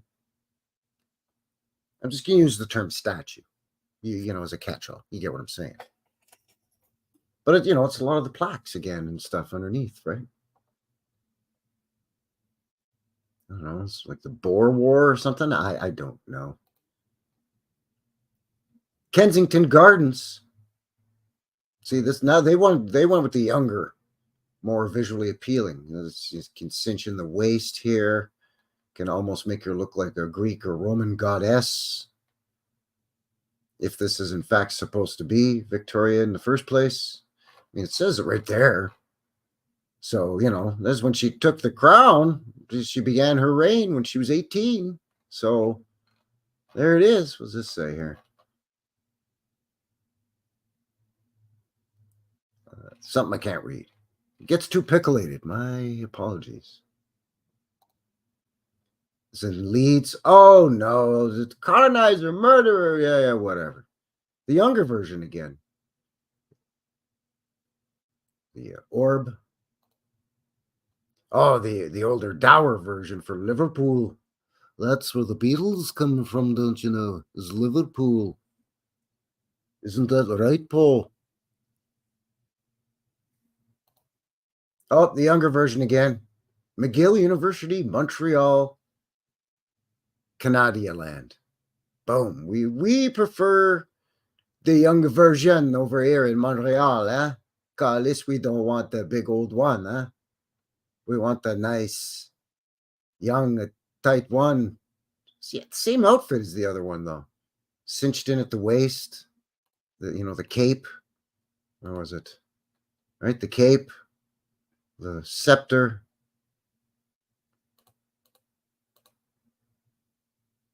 Crown, everything. This is the Queen Victoria Memorial in London. Big Phoenician shell behind her.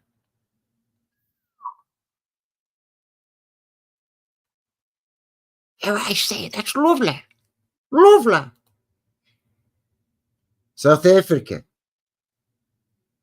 Right in front of their public library. Boom, looming over you. Holding that orb like she's got a hold of Frankie's ball sack. Don't you say a disparaging word about us now. Kolkata, India. Well, I guess India does make sense, but they went with the young version too. Again, with a cinched waist, orb, scepter, crown. Yep, crown. But they decided, we'll put her indoors and we'll make it extra fancy. Nice. This one looks like it's polished stone. It could be, I guess, like carved polished stone.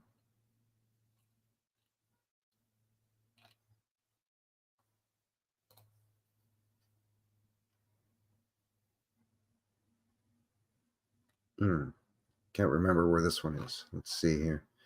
Victoria Regina Abrit. Yeah, Regina is the other. They always have that with her too. Did somebody bust her nose off? Oh, they made her looking a little. What are you looking at? It's like she's looking up at something, but one of her eyes is wandering a bit. It's like she's got a fly on her forehead when they when they carved this. She's looking at a fly on her forehead. I don't know. Anyway, I mean, this could be anywhere in the former British Empire, in the realm. Nice tech up here, by the way. Of course, you have your paintings and your tapestries and your frescoes and whatnot. They're always a little bit more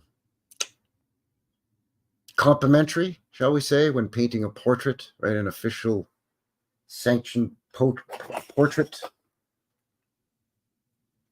You know, because even on in years here, she should not have this. I mean, even with a girdle, a bustle, not a bustle, that's the back end. Sorry, a girdle, the whalebone, that's more like it. Photographs give you a little bit more. Super fancy though, man. But again, this funny little. But this time, sometimes she puts the tiny crown on it, and sometimes she just leaves it au naturel. I guess depending on her mood and the formality of the event she's attending. This is a really horrible statue. This is in Jersey, not New Jersey, not Jersey, but Jersey, England. But yeesh, yeah, it could be. That's more like it. I mean, still not the most attractive at this point. It always just looking real, just like angry at everything. Like they're always interrupting her or bothering her with something. This is in Croydon. It's like, it's like, what? Like her face basically says, what do you want? What do you want? You're interrupting my needlework, my spinning of yarn.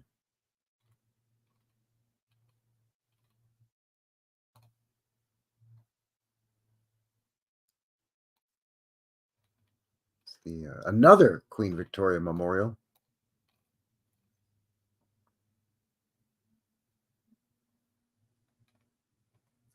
This is Victoria Canadadia canopy, is it? Or is it Victoria, South Africa? I think it's Victoria, South Africa. Old World Mi'kmaq in the box. Quay, welcome.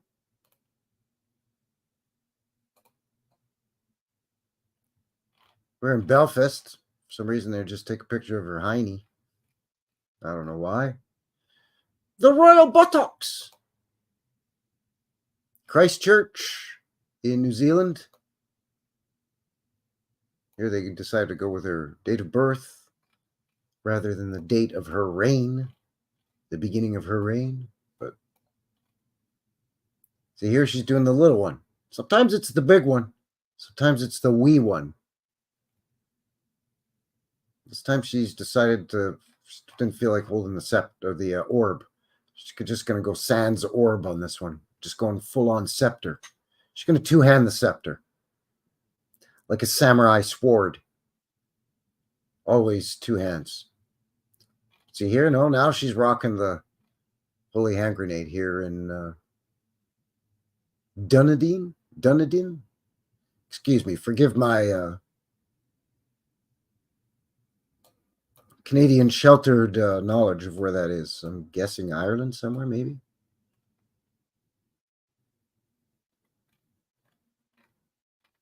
Even down here, fancy schmancy. Southport. Letters taken off. Yeah. Excuse me. They're getting removed here.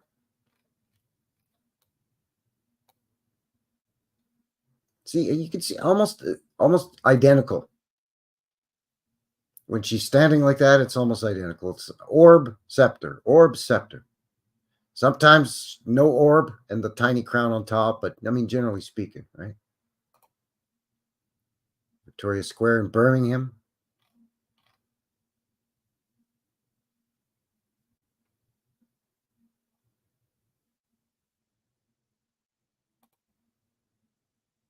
It's definitely was at the seat of power for a long time. This is Queen's Park, aptly named, in the T-Dot, Toronto, Ontario. This looks like it may have been vandalized at one point, so now it's been painted or something. I don't know. This thing looks weird. Looks like just scepter here. Is there an orb? Can't tell. Then the lion and the unicorn for Canada. Because, you know, we're just lousy with unicorns up here. This is Brisbane. This time the orb's got a little winged lady.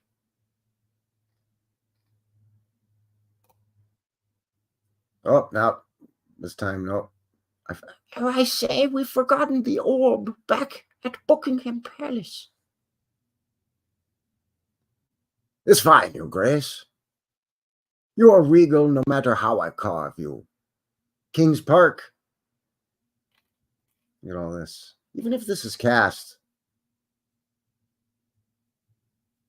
it's pretty nice. Very intricate.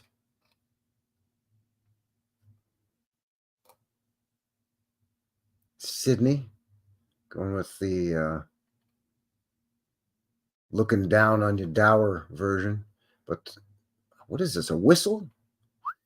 Like a slide whistle?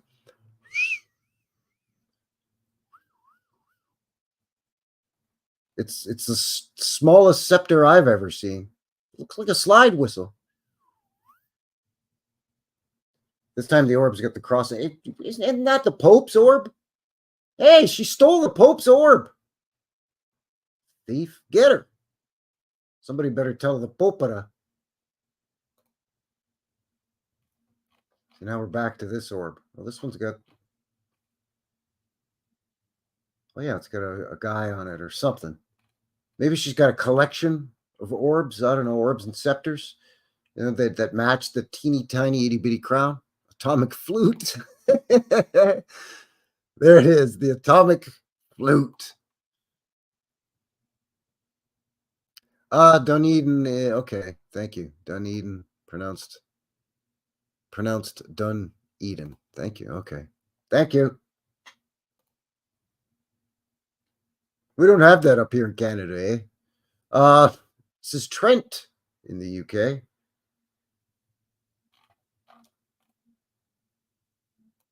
So it seems to me that even if she's holding an orb and the scepter, depending on who the sculptor is or whatever, the scepter and the orb are different. So there's no consistency. So does she not actually have one of these kicking around, like in her, I don't know, in her bedchambers or wherever, her orb and scepter room, where the steward of the orb and the steward of the scepter can fetch them for her whenever she's posing for a painting or a sketch to later to become a carving or a statue or later a photograph. Sometimes it's the big crown, sometimes it's the bitty one. So these maybe all match. It's like a matching set. But if she decides to wear the bitty one, these don't match. Then she's got to go with the other ones. I don't know. This orb's very plain. At the Pope's again. And there's that atomic whistle again. Atomic flute. Magic. It could be. Yeah. You never know, right? Casting a spell down on who? On all of us. All of us filthy colonies.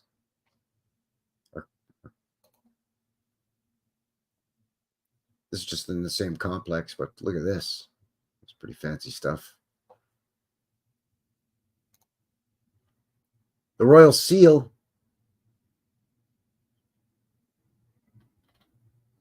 Got a guy on a horse and a guy leading the horse. It almost looks like the Templar, or is it the Templar or the Knights Hospitalier that have the two guys on the horse?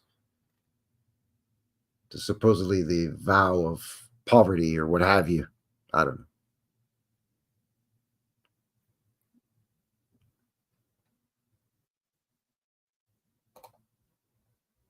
Oh no, defaced in South Africa. There's the orb and somebody's hung a, I don't know what that is. Basketball? It's weird. Now we're back to a scepter again, but it's different than the other scepter, and it's different than the wand slash slide whistle slash atomic flute. Templar. Okay, thank you. Terry says the two guys on one horse is the Knights Templar. Which makes sense because their full name is something like the Brotherhood of Poor Knights of the Temples of Solomon, or something there and abouts-ish. Georgetown, Guyana, and looks like they knocked a nose off her. Again, they chose to go with the looking at the fly on her forehead version. Oh, she's missing a hand too. Better get her a royal hook. I say, could the royal blacksmith forge us a royal temporary hook until the royal goldsmith for the crown could fashion us a new golden hand? Not sure what's going on behind her with her. Was she seated upon her throne and had her cape over it, and now she is stood up? I'm getting my photo taken. I'm getting my image carved. I better stand up for the occasion. So this is weird. Is there somebody? Is Abdul back there? What's going on back there? We saw this earlier, different angle, I think. Oh, no, it says Blackfriars Bridge. Oh, yeah, London. Yeah, okay. Oh, see, here she's. You there! I am absolutely not amused. We are not amused whatsoever. You there!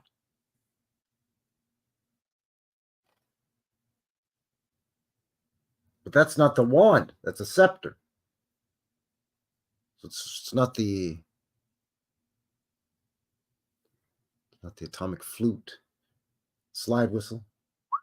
By the way, if you live in Canada, A&W's brought back the whistle dog for a limited time. A&W is a chain of burger giants. I think they have them in the States too, I think. A&W? You must. I mean, it's fast food. It's crap. But, you know, every once in a while, a guy's going to treat himself to Dairy Queen or A&W or something.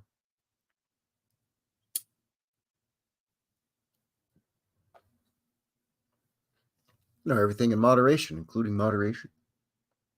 Sometimes you got to go to the Waffle House. You know what I'm saying?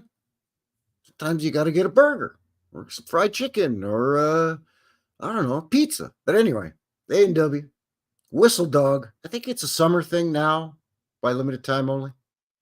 That's what they mean. But I know it was started back in the day where you actually got a slide whistle. You got a whistle with your whistle dog like that. Like it was on the dog was on a stick or something. I can't remember. Or it was a free giveaway with the hot dog. Because there was a burger joint, then they introduced the hot dog, and people were like, I came here for burgers. What's with throwing the hot dog in my face? And they're like, tell you what, buddy. Tell you what, eh? You buy the hot dog instead of a burger, we'll give you a whistle too, eh? We'll call it the whistle dog. I don't know. Anyway, Queen Victoria. Newcastle in time. Yeah, this is the faces we were talking about, Jabberoo Joe and I, with the kind of creepy children's faces or cherubim or something. They look sad as hell. And they look like they're out of a samurai version of Tron. Does that make any sense? Like a Japanese Tron. That's crazy!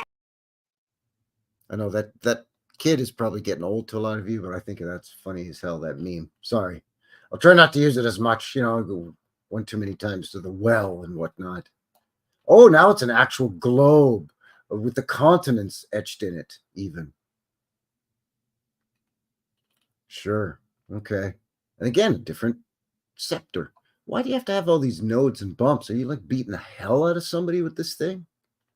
Like, are you that much not amused?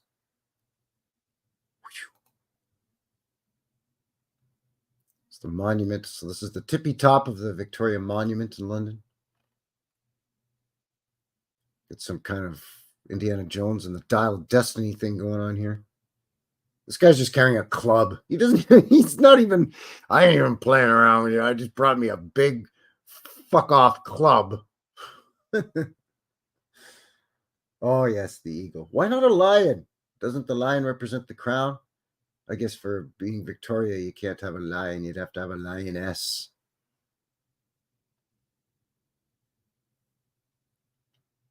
Yeah, I think the stick was the whistle. I think it was like a hot dog on a stick, but it wasn't a corn dog, right? Like it wasn't a pogo. Pogo. I'm just imagining Christopher Walken saying pogo. Pogo. Pogo. Pogo. Anyway, yeah, I think you ate the dog off the stick, whatever. Meat on a stick. It's universal. Oh, I say, put me on a coin and we shall be extremely amused. Victoria, Queen, and Empress, right there. All kinds of fancy. See, now she's going with the kerchief, the headscarf, but with the bitty one for this, so that it fits on the coin. Had she gone with the large crown, it might not have fit. Be like, Your Grace, Your Majesty, if you don't mind, can you go with the bitty version of tippy top, the old head bone? Because you're going on a coin. Yeah, on the stamp, you can wear the big one because it's square. But on this, we need it to be roundish. Her advisor, the steward of the coin. This is the Bahamas. They went with the young version with the Princess Leia hair, but then a big crown. And they decided to go double scepter with her. There's no orb in sight, but a double scepter. She's double fisting it in the Bahamas. So make of that what you will. India did not mess around. Not only are we going to have a statue of her, we're going to put it way up here on this big pedestal. And then you got to go up a million stairs to get up this thing. And we're going to put it in front of this glorious onion domed, fantastical building. But then that's that very unflattering knees apart pose. I mean, come on. You're supposed to be a classy dame here, Queen.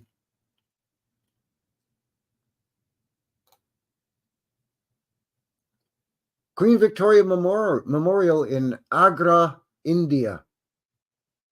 This one they decided we're not going to just do a statue. We're not just going to do a statue on a big pedestal that you got to go up a bunch of stuff and then put a bunch of other statues around it and put a plaque on it. You know what? We're going to put it in a fountain too. So screw you guys. Beat that. India knows how to rock it, man. India knows how to make that shit rock and roll. They don't play in India. And then in the background, hello. Wow. Bangalore. No, Bangalore. Sorry, Bangalore. So again, India-ish. Pardon my Canadian naivete, but I believe Bangalore is a province in India. The orb doesn't have nothing on it. That's her traveling orb. So when she goes to India or wherever, she doesn't accidentally break the top off of it. Is that the scepter or the whistle? I don't know. It looks like is it broken Or is it upper sleeve? What is she, David Copperfielding it? She's doing the Doug Henning with her whistle here. She's getting ready to, it comes out like those dirty, rotten gunfighters that have the pistol, the spring-mounted pistol up their sleeve, and it comes out. That's what's happening with this. It's going to come out, and she's going to blast somebody, or I don't know, whatever the hell this old tech. Somebody said earlier in the chat, I'm kind of joking, but I do think that this is like old world tech, or recreations of, reverse engineered old tech that they barely understood. There's got to be some kind of significance to it. There she's pointing. You there. Tea, now.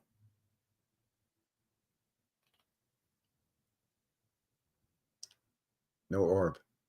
So I don't know what to do with my hands. So I'll just point. Clearly the older version, but see the, gotta try to flatter the old lady. Yeah, like a derringer. Yeah, the atomic flute, nuke flute. That's pretty good. Well, you have all three there. A&W, Dairy Queen, and Brazier Drive-Ins. Well, Dairy Queen Brazier, yeah. Well, yeah, I think most of our Dairy Queens here are the Dairy Queen Brazier, which is, it's not just the ice cream shack, stand, store, shop, parlor, ice cream parlor. I'm going with parlor. I like the sound of that. Sounds nice, especially with the Queen here, in our presence. The frozen treat parlor. But then the brazier is, the burger, fries, onion rings, and whatnot. Chicken strips.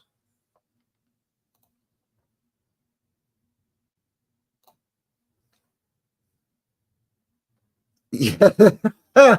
Yvonne says she threw the flash around. That's right. She just finished chucking it. Boom. I say, I told you we were not amused. Everyone's running for their life with their hair on fire. I mean, this thing is something else, man. Buckingham Palace, Queen Victoria Memorial. There's your lion. All right. Now Frankie's happy. I knew there was going to be a dang lion in there. Look at this thing. Gold. There's a guy with the club. I mean, this guy at least has got a sword. What's this fella doing to this other fella? I don't know. Let's try to keep it as PG as we possibly can here. So a couple of shots, of course, of the Victorian era. Hence the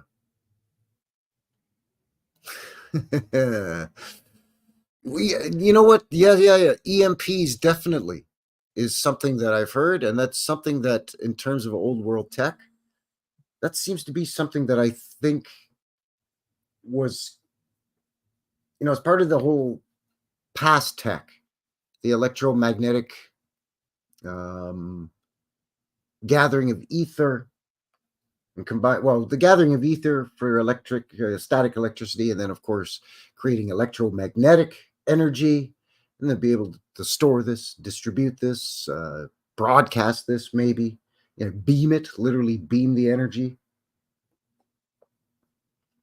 energize the waters, and all of these sorts of things, the air exchange systems, the steam powered systems. And I think that as a result of a lot of this, EMPs could have actually accidentally been discovered, like how to create an EMP. So yeah, this is the era that gave birth to, the queen that gave birth to the name, the Victorian era. This photo is heavily, all this stuff's all painted in, by the way. Like this is all, come on. You can see it here anyway. Like some of these people here might have been there, and they just highlight them with a bit of paint, from the light source, shadow and light. But these are all, I mean, if they might be there too, and they're just highlighted with paint. But either way, it's a manipulated photo. These have been painted. This side here, this looks more legit. So maybe they just painted in a few extra. We want to make it look hustle and bustle. It's kind of the opposite. Usually we see really empty photographs, but they want to really push the hustle and bustle, busy London, Victorian era, the Industrial Revolution, the mad, crazy growth of London itself. Got your double-decker bus, pre-bus, proto-bus, and then you got stuff like this. Like, come on, man. Victorian era. So the Victorian era ended in 1901 when she passed, right? So this was built prior to 1901.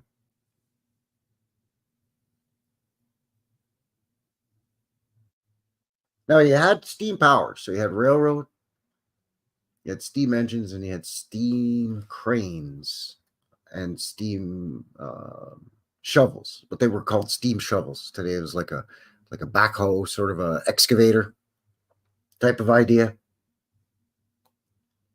But I mean, they weren't. It's not like today, right? Where construction companies have fleets of these, bulldozers and dump trucks.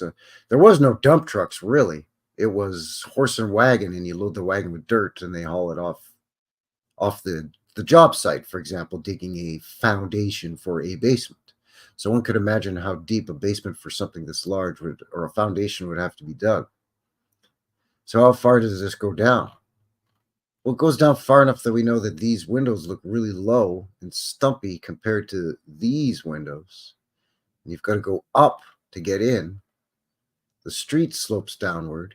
So then they've put in another series of entrances up here.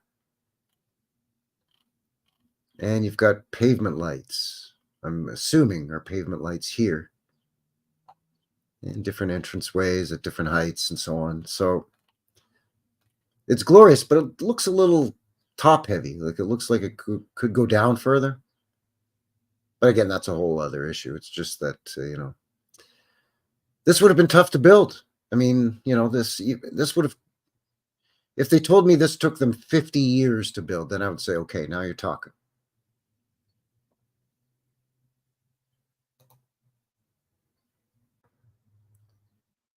So here we go, Victorian London. So now none of these look painted in or highlighted with paint or ink or anything. So there we go. Bell and Pritchard, American tailors. What do you have American tailors in London for? Oh, Bovril, there you go. Good stuff, that Bovril. Look at all this in the back, too, right? Kensington House. Here's all your double-decker buses. That's not a horse-drawn tram, is it? Trolley? No. Look at this. There's your steam. There's your Victorian area steam engine. Not as sophisticated as you see in the, the 1920s. Even the teens, really. Just after the war. Or even pre-WW1. They started getting real big and really sophisticated. This might even be a smaller gauge just to be used, or not a smaller gauge, sorry, a smaller engine just to use to pull this, I guess, like a commuter train, passenger train. I don't know. I'm not familiar with the whole transportation setup in London. I know they had a tube underground, right, the subway, but then they also had a electric, well, first the steam and later electric streetcar. But yeah, I mean, this is the type of glory that we see in that time period. Just unbelievable.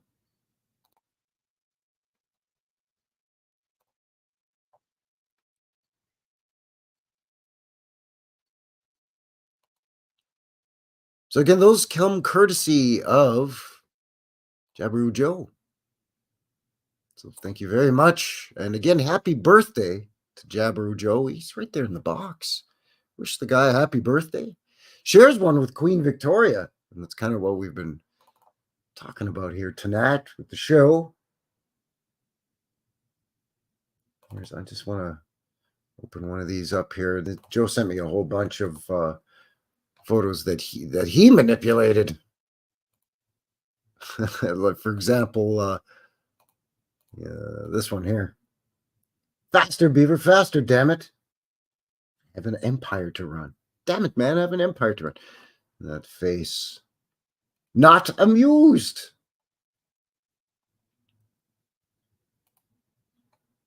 And plus all of those wacky photos that we looked at, those are all courtesy of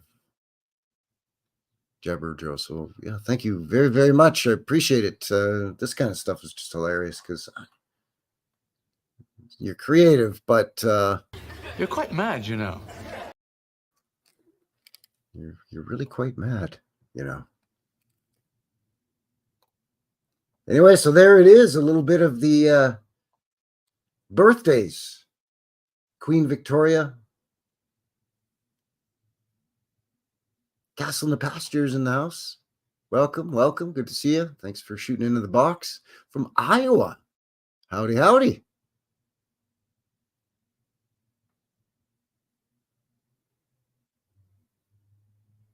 So Queen Victoria, she's a big deal. We just had our Victoria Day long weekend, May long, Victoria's birthday, just this past Monday.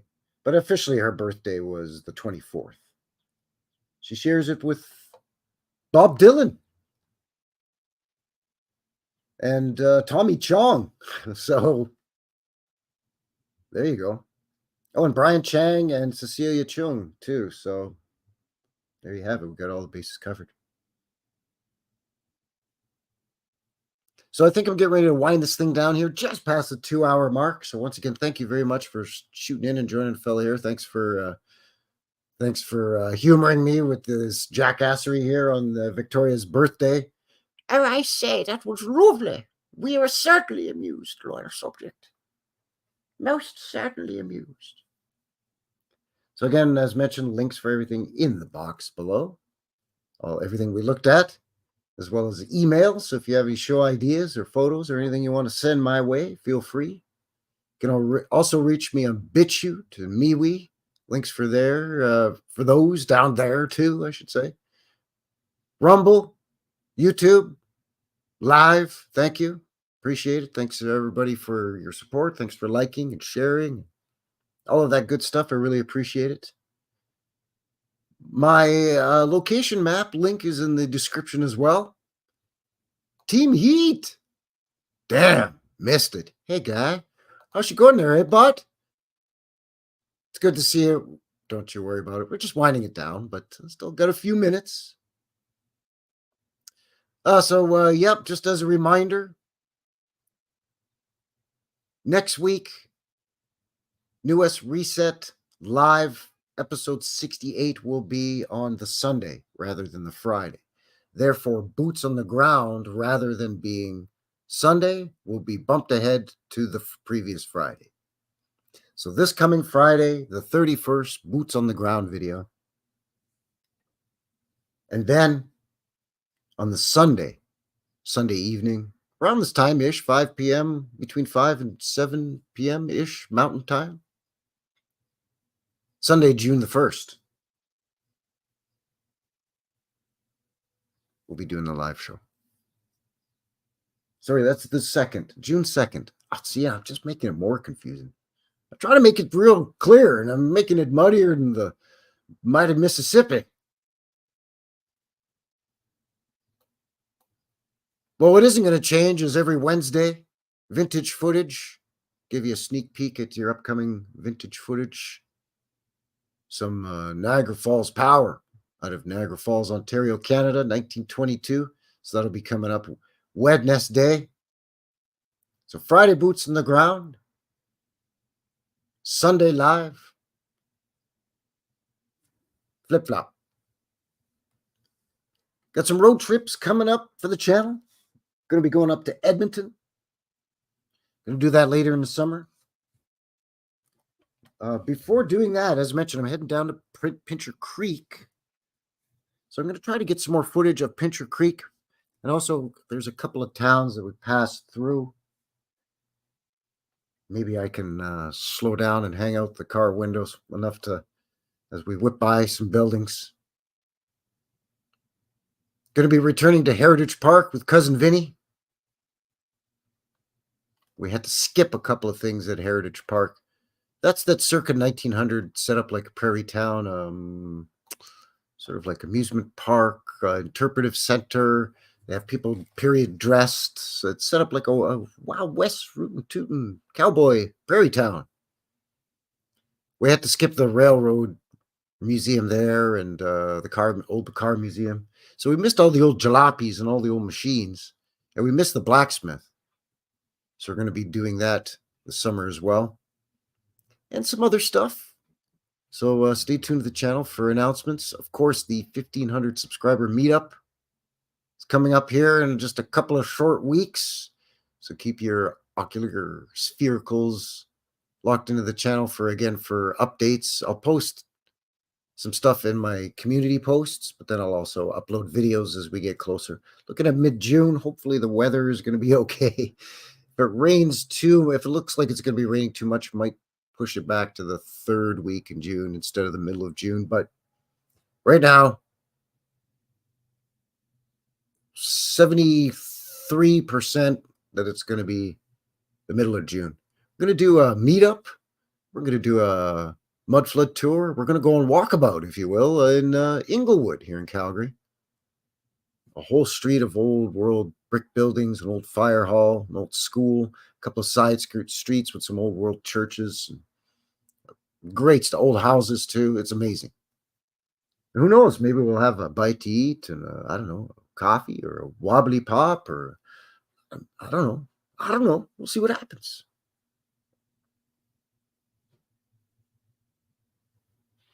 So as I mentioned, links for everything. So if you want to get a hold of me, if you want to join the meetup, if you're either live in Calgary or if you're going to be in Calgary around the middle of June, let me know. Shoot me a line, an email, and that way we can keep in touch. It'd be great to meet any and all of you that want to do a meetup and just kind of hang out in Inglewood. It's great. I've done adjacent neighborhoods already, but I've kind of been keeping Inglewood, and let's just say a guy's been keeping it in his pocket because I wanted to save it for something like this. And 1,500 subscribers is perfect. So thank you very much to all of you for helping me to achieve that. That way I can just using as an excuse to meet up. Last year's was last summer, mid-June as well. 1,000 subscriber meetup, and that was great. We did Stephen Avenue, had a good time, saw some wacky stuff. And that's kind of the plan for this one. So with that, I think that is going to seal the deal here tonight for Frankie, New West Reset. And once again, New West Reset Live, episode 67. Victoria, the victorious, the British Empire, the Victorian era, Victoria Day in Canada, eh? Sharing birthdays with, Tommy Chong, Bob Dylan, and our own Jabberoo Joe. So thanks again to Jabberoo Joe for sharing all the photos. Thanks to all of you for joining me. Until the next one, take care out there and have yourselves a good one. All right, everybody. Thanks again. Cheers. It's a mystery. It's a mystery wrapped in a riddle inside an enigma.